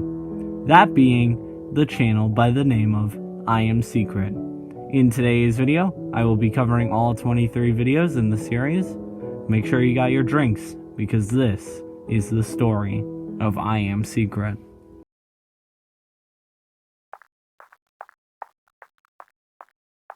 In the first video of the series, we see the player strip mining in a cave, before eventually finding some diamonds. We're rich! We're rich! Diamond! Ah! But before the player could mine any, they suddenly get teleported to this glacier biome. Player then walks over to this survival chest you find in console versions of Minecraft and such, alongside a bunch of snowballs on the ground.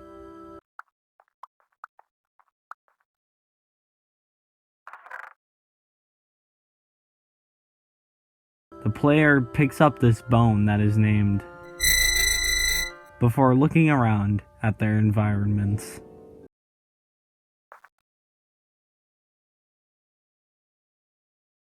And that's about all for the first video. But despite this video being called normal, this video is far from it.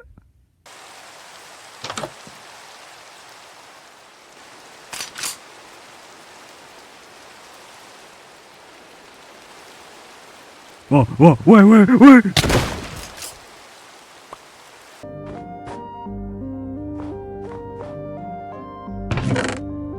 The second video starts off with player in this snowy taiga biome. Looks like they are confused by this, looking around, trying to figure out how they got there. Player starts walking around, trying to find anything past this dense fog.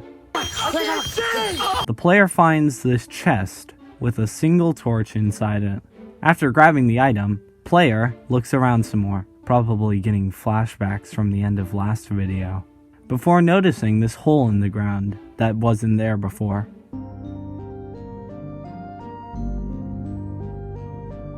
Player decides to pull an Undertale and jump into the hole.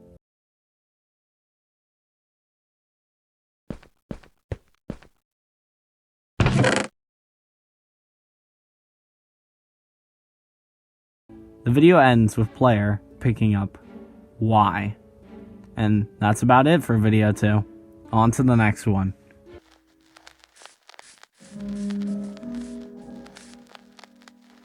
The third video starts off with player going into their house and putting some dirt into their chest. Broski, what is this sorting? Why are there just many stacks of dirt that are just not combined? Same for cobblestone. Player notices something outside while sorting though. A sign with a bunch of corrupted text we have been seeing throughout the videos.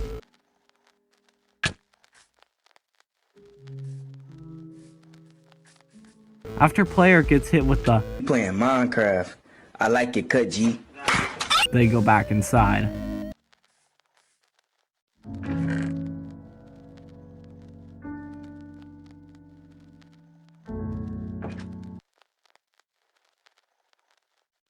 Oh nah, bro ended up in the back rooms. Player walks down the hall and turns to the left and finds another chest with a single bone with glitchy text and a stick that reads no.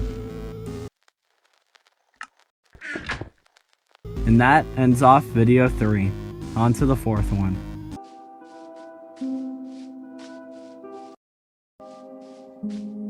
The fourth video starts off with player walking around in this forest before suddenly the screen turns black and that fog we have been seeing throughout the series returns. They keep walking, but the screen goes dark a second time with even greater effects. The screen gets darker with a bunch of black cubes and signs littered on the ground. Player keeps walking before finding this giant bedrock wall.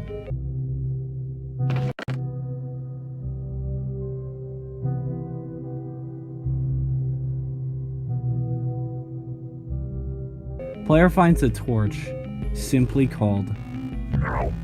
Taking a closer look at the bedrock wall, player sees this opening in it that leads to this drop, and after a moment of thinking,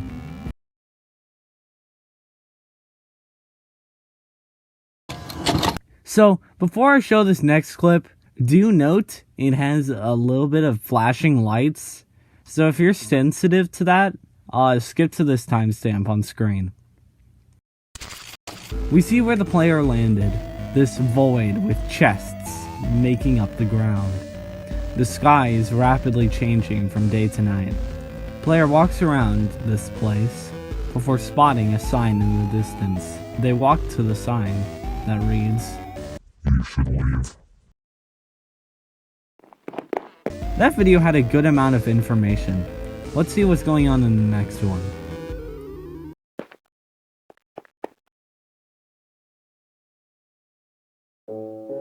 The fifth video starts off with, you guessed it, player walking around somewhere.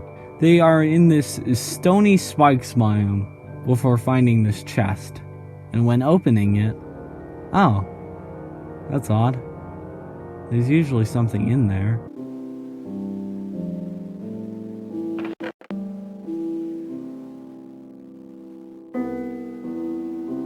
The good old turn off and turn on again technique gets player this stick before they randomly get teleported inside this base.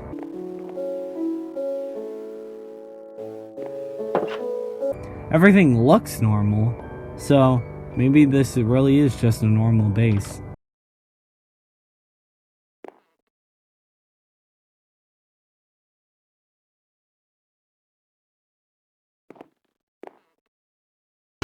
Oh.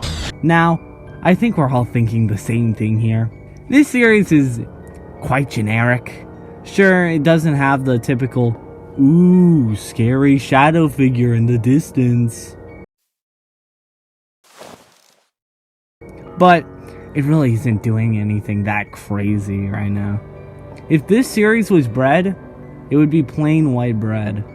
But this next video onward I think the series gets better and better, and it really becomes its own series. Beginning with...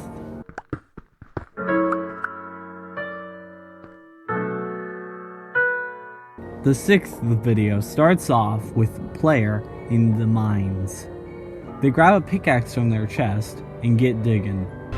As a child, I yearned for the mines. They find this hole into the void, and when they turn around, they see that their path has been closed off, with a chest in its place.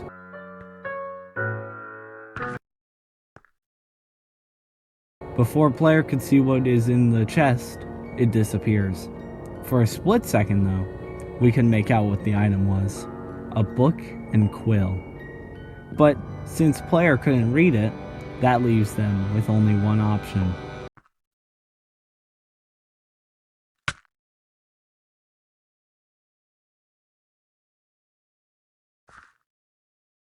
Player ends up in another new location. This gravel path with tall bedrock walls to each side. Walking down the path, player finds this chest with a single stick in it. It reads, "Go back."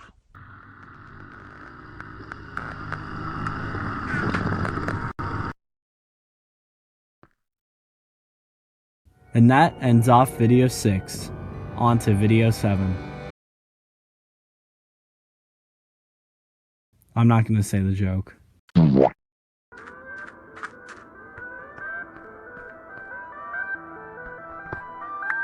The 7th video starts off with player walking around in this desert.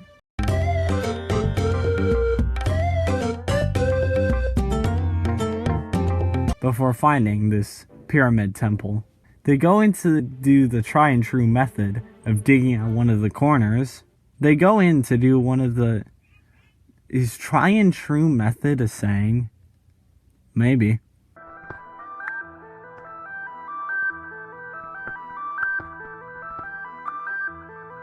The screen suddenly turns darker and player runs out of the temple. But then, they spot something on the side of the temple. An empty chest that slowly fades in the book and quill from the last video. For the last few seconds of the video, a message appears on screen. Die. The description of this video reads, a mistake.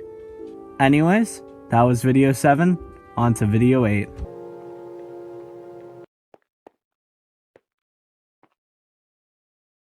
Endless is an interesting video, since this is the first appearance of a new character in the series. In the video, we see player and this new person running back towards their base. I'll be calling this person BB because of their blue boots.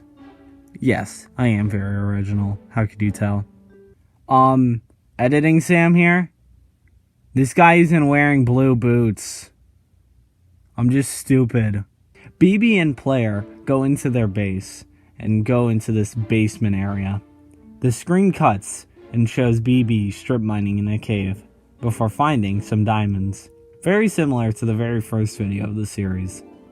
After getting the diamonds, the two decide to head back and put the diamonds in a chest.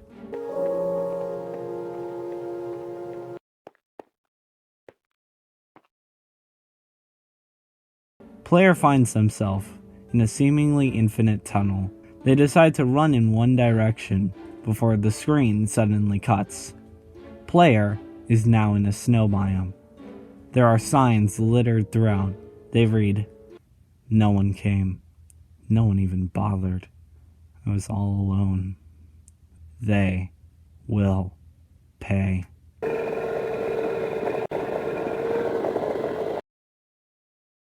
The description of this video reads, "No more." That was video 8, on to video 9.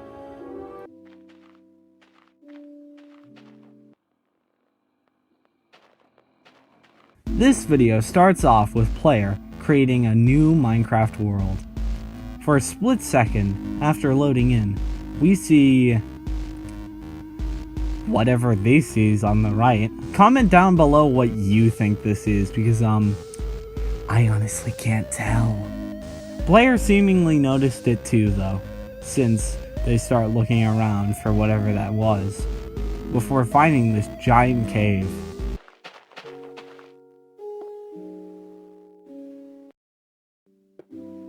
After seeing the cave full of faceless Steves, player starts bulking it, before suddenly coming across a field of signs.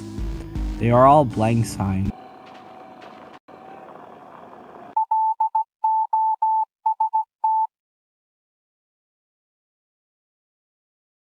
That suddenly ends our video.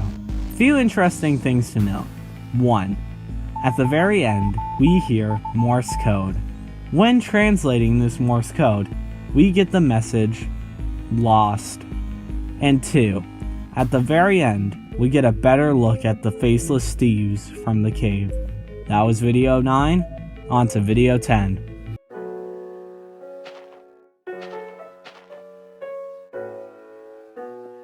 Video 10 starts off quite simple. It shows player creating another world, and doing what you would usually do. Break down a tree, get some stone, and make a house. Honestly, house is looking pretty nice. Not bad, not bad. It's even got a good outside view of the ocean.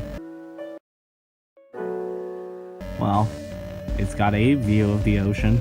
After seeing the faceless Steve again, player goes back into their house, only to see it is completely ransacked. And then suddenly,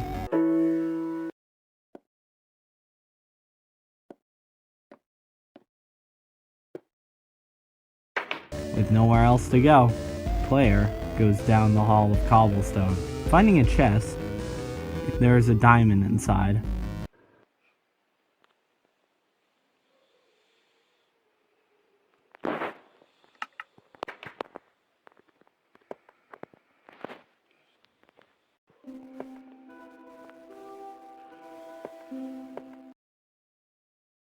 And that ends off video 10. An interesting thing to note is that the diamond in the chest is once again Morse code.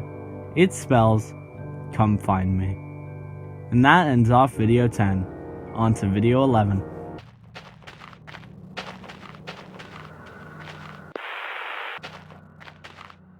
I'ma be real, this series has been alright up to this point, but this is where things start to get interesting.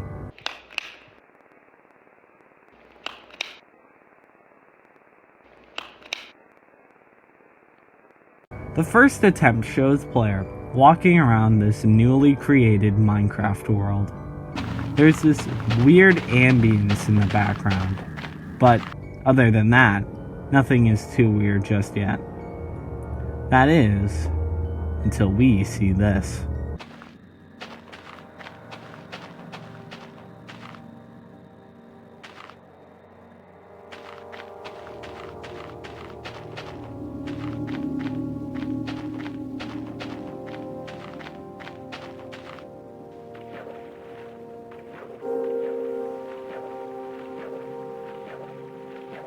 Three bedrock pillars and a row of blank signs, before the screen suddenly darkens, with the signs getting glitchy text on them, and a faceless Steve is in the distance.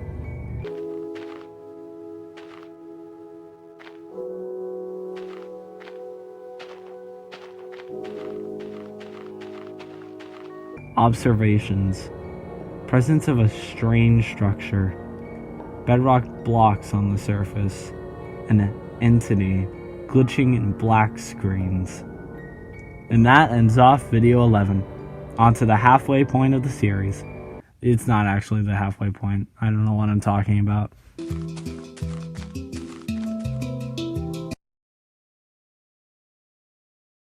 This is the halfway point of the series. No, it isn't. It is not. It's just not. I don't know why I wrote that in the script. Leave me alone!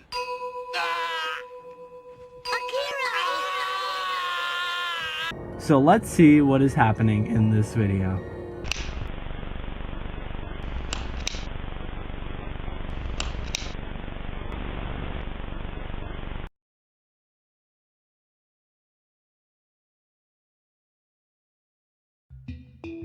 Now, nothing really notable happens for the first minute or so of the video. The screen freezes a few times, but that's about it. That is, until the 40-second mark, where we see this.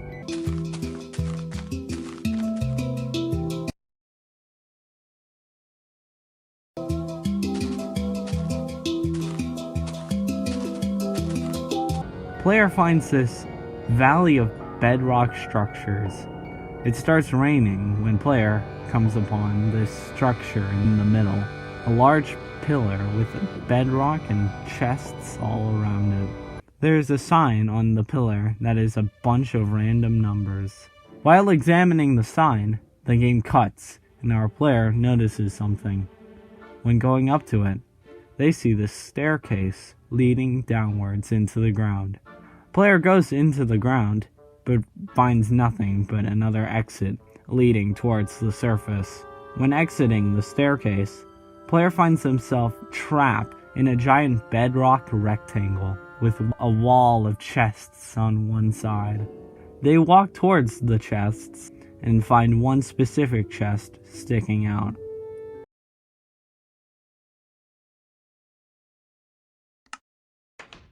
After collecting the near stick, player starts hearing these distorted sounds before seeing this path of diamonds leading back towards the staircase.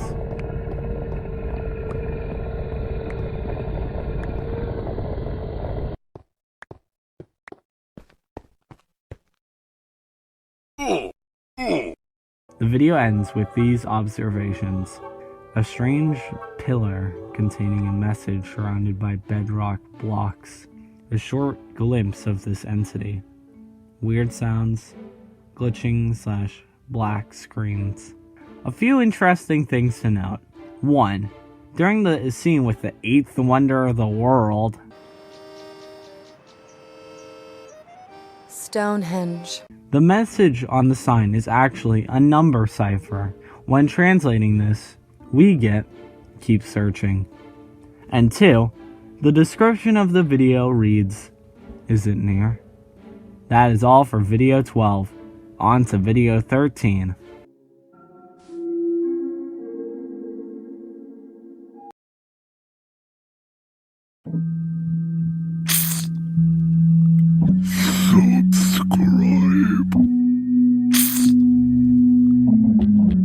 Video 13 starts off immediately. We see player looking out towards the ocean before noticing a sign in the distance. These are what the signs read. You must be wondering, who am I? What am I? I don't know what I am.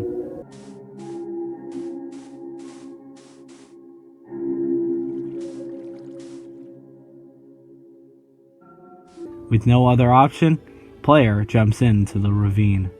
Player ends up on this glass bridge in the sky, with a giant wall of stone in front of them. When walking towards the wall, player sees a door containing the texture of the end portal behind it. Without much else to do in this infinite void, player goes into the portal.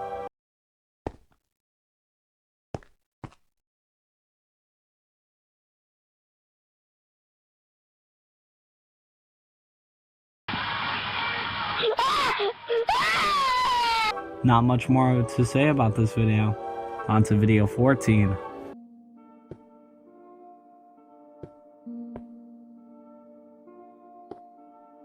Video 14 starts off with some bit-crushed Minecraft screenshots with music in the background, before one of the screenshots starts glitching out, and we see where player ended up from the last video. This weird stone structure in the void. There are 2 signs along the 2 paths, and after picking one of the paths, there's this wall behind them, so they can't go backwards. Continuing forward, player finds this sign that reads, goodbye, and a chest that they can't open.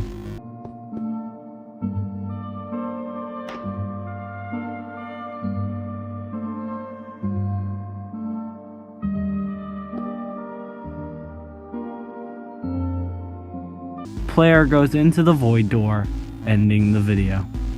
The description of this video reads, "Next time." And that is all for video 14. These last few videos really haven't offered us much, so let's see what video 15 has in store.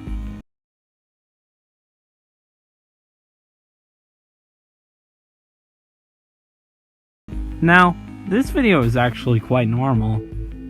It just has player exploding a large amount of TNT with some banger music in the background.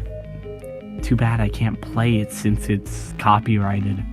Here's an artist rendition of the song. Boom.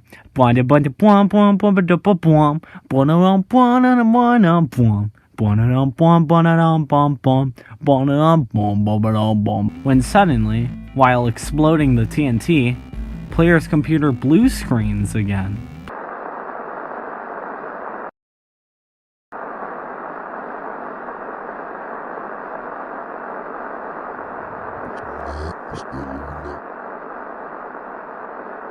Okay, bro, what in the hello neighbor shadow kid is this, bro? Well, there really isn't much left in video 15, so on to video 16.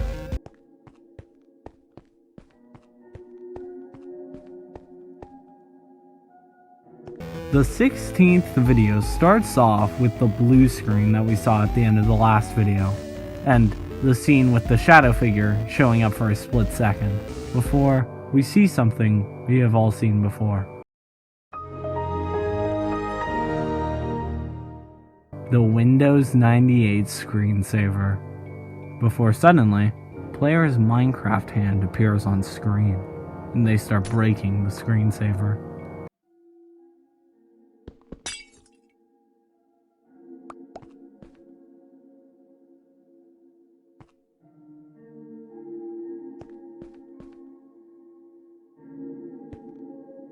Player takes a right and goes down the path to see a hole at the end. Aw, nah, man. Can somebody get this sign out of here, bro? You need to leave! Taking the sign's advice, player jumps into the void.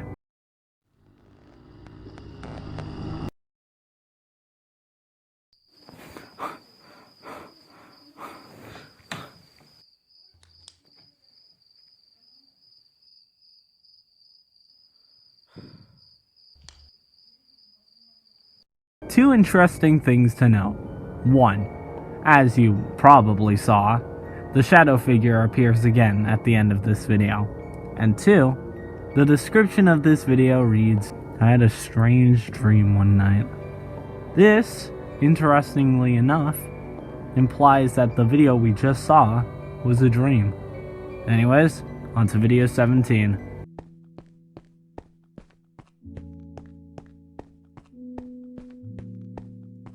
Video 17 starts off with player in this iceberg biome, before spotting another player in the distance.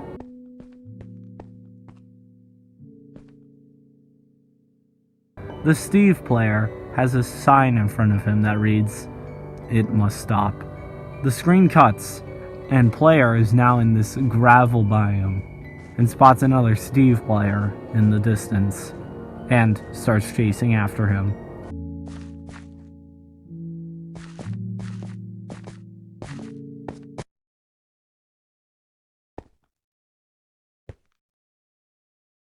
If you can recall, this is the same place from the very first video of the series. Player walks towards the survival chest,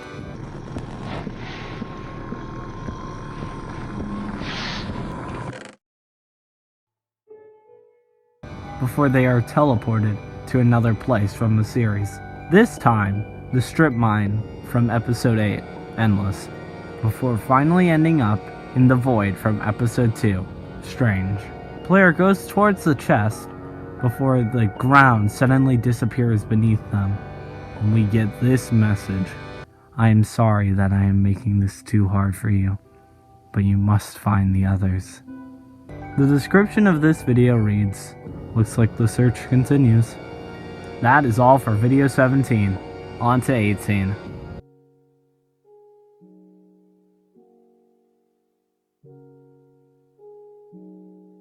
Now, before you ask, no, this isn't actually the ending to the series. Like, just look at the timestamp. Do you really think this is the final video? The video starts off with this message. For those of you uninterested, leave. For those interested, you may stay. This is our final moment. We have been trapped for too long. But now, we can be free.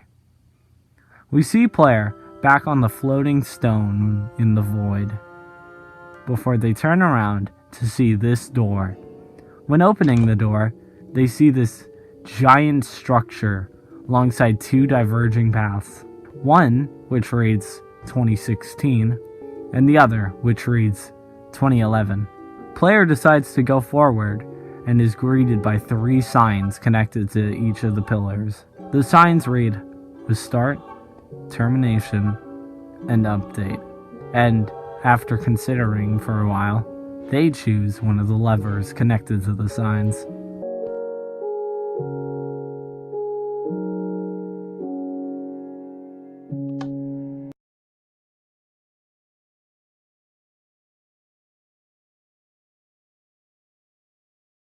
Thank you. The video ends with a YouTube "This video is unavailable" screen. One interesting thing to note, the restart button being hit implies that the shadow entity has been freed, going along with the beginning dialogue too. I had strings, but now I'm free. Anyways, on to video 19.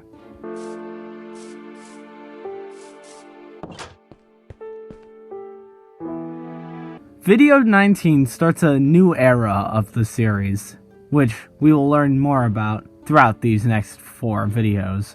The video starts off with player coming up from the mines and admiring the sunset. They go back inside and say, I wonder where my friend is. I'm assuming since player looked at the bed labeled Pirlo. Oh my gosh, I just realized I have to say this name and I don't remember how to pronounce it. Let it out! Let it out!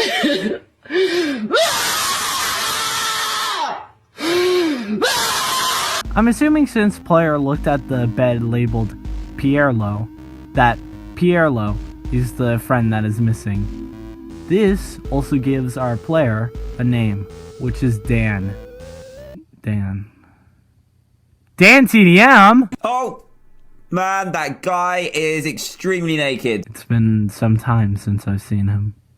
He should be back soon. And then the screen cuts and we get this dialogue. He's not picking up my calls. He's not reading my texts. Something's wrong with him. He just disappeared suddenly. We see that it has now been 3 weeks and 2 days since Pirlo has been on. And in the next scene, we figure out what has happened to Pirlo. Pirlo has passed away. It shouldn't have come to this.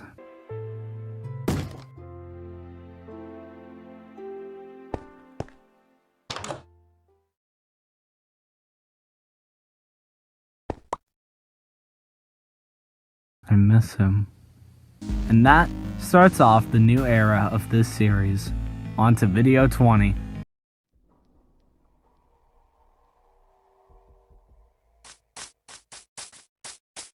Video 20 starts off with Dan in front of this door that connects into this dark hallway, with another door at the end.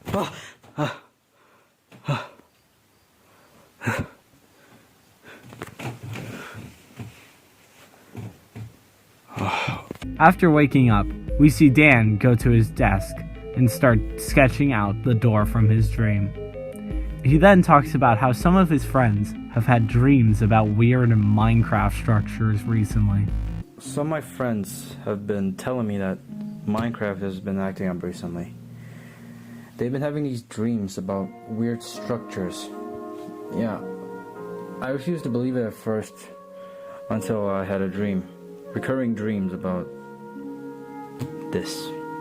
Dan decides to go check Minecraft for himself, and everything seems normal at first, with Dan getting wood and all of that, before suddenly...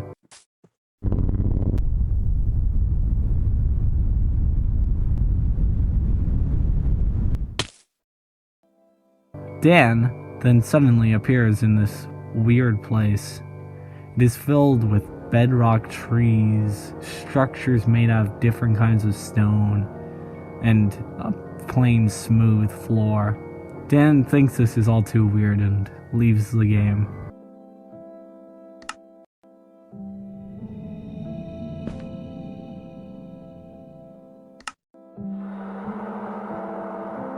But the game refuses to let Dan leave.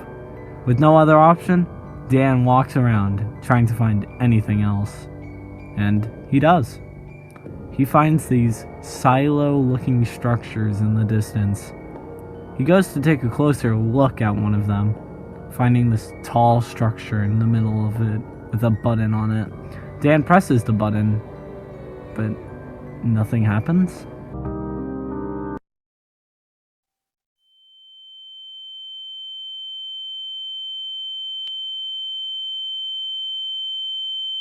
The video ends with flashes of the normal Minecraft overworld and the weird stone dimension. That is all for video 20. On to video 21. What's 9 plus 10?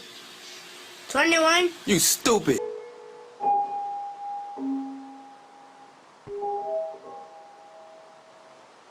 Video 21 starts off with real-life footage of Dan. Dan is trying to open this door, but we see a flash of the door from video 20. We see that no matter how hard he tries, the door just won't budge. Before suddenly, we hear a knock. We then see him peering out the blinds to see what made that knocking noise, before something else grabs his attention. He sees his phone with Minecraft still up, and starts to investigate the world again. Dan looks around some more, but when turning around, he finds the same door he has been dreaming about this whole time.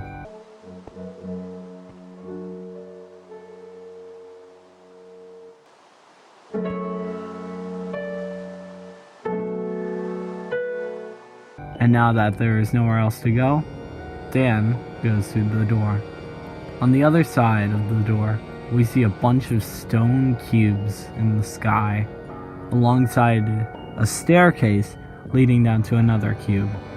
Once going down the stairs and across the bridge, we see this door with a painting and a blue flower next to it.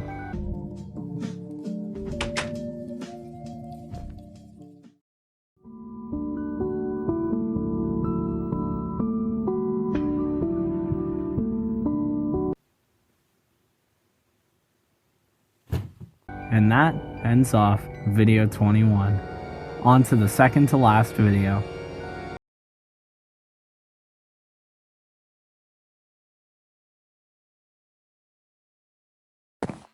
Strangely enough, this video starts off with Dan examining this giant sword that was on his wall. What does this sword have to do with the story, you might be asking? While examining the sword, this happens.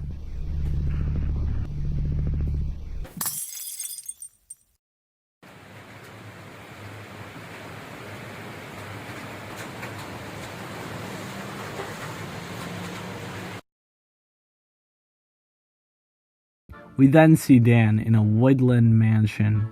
When exiting the mansion, we see a bunch of floating areas.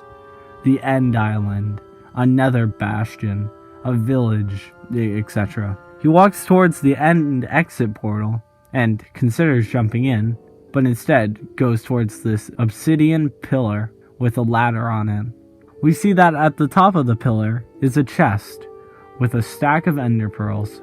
Dan uses the ender pearl to travel to a different island and spots an aether portal.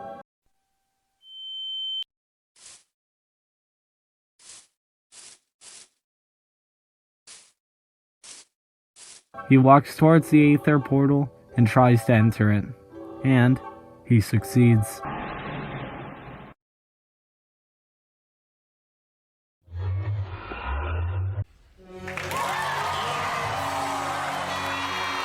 Dan slips off the portal frame though, and gets teleported back to the island after a little bit of falling. He then tries the bubble column thing next to it.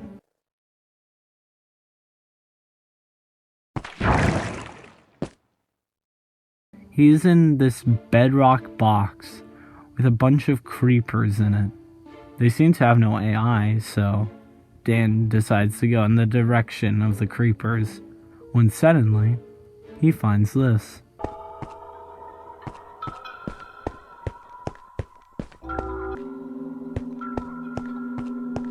This is Dr. Trioris's lab from Dan TDM. He goes inside, but nobody else is in the main room, leaving him with only one other room to go into.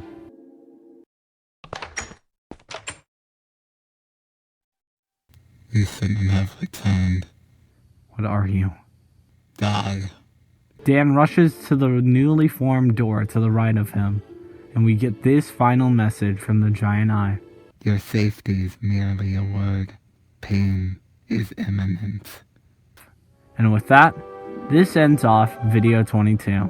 With this new eye creature introduced, let's see what happens in the final video.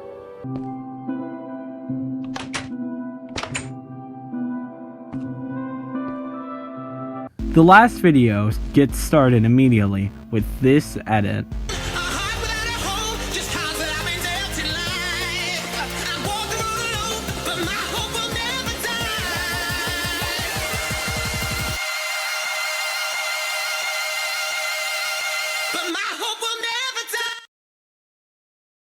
Suddenly, Dan is in this long room. He exits the room and finds himself in this weird world. This is Stampy's lovely world. Dan explores the world for a bit, when suddenly... Hello. Sorry if you can't understand right now. Who are you? I'll tell you soon. The Steve head then tells Dan to go to a large orange and white rocket. While going there, Dan asks the Steve head, why does this place feel so familiar, yet so foreign? Where we get this explanation from the Steve head. Memories are what hold all of reality together. That entity you encountered, that I, seeks to erase all memories that give rise to existence. Or, in other words, dismantle reality and assume control. This is not the first time it attempted this. There were others before you, but this time, it's different. We then see a black and white image of an eye with the message identified flashing on screen. Dan gets into this orange and white plane and turns it on.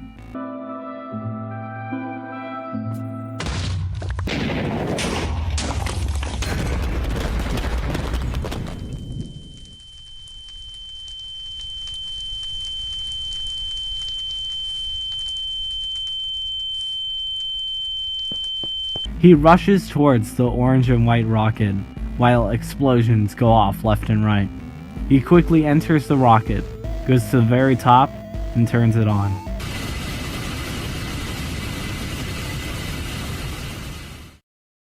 We then cut, where we hear this loud boom sound, and Dan goes outside the rocket to see where he is. He finds himself on a skyblock island, with a large stone bridge connected to it. He opens the chest to find a flint and steel called "You'll Need This," and goes along the path. At the end, there is a group of blank signs surrounding an end portal.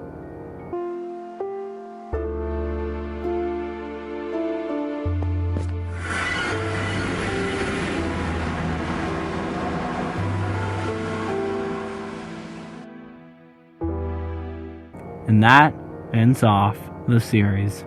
Overall, my thoughts about this series are mixed. When the series hits, it really hits. The world designs are great, the idea of memories being corrupted is quite interesting, and the series can have some really good imagery at times. But there are a good amount of problems with the series. The beginning of the series is quite tropey, especially when it introduced the shadow figure. Some of the cuts are extremely noticeable, And some of the story points are either kind of silly, like the whole dismantling reality thing, or just abandoned, like the Book and Quill and the Faceless Steve. Also, one thing I should mention, Video 19 Onward is not directly connected to the previous one, but shares similar themes and location ideas. But, with that all out of the way, subscribe to I Am Secret, links in the description. While you're there, consider subscribing to me too, I'd really appreciate it. I've been Sam. At 5K I will be making a video on the gaming ARG Iceberg. I'll see you guys soon with my next video, and I hope you all have a good night. Peace.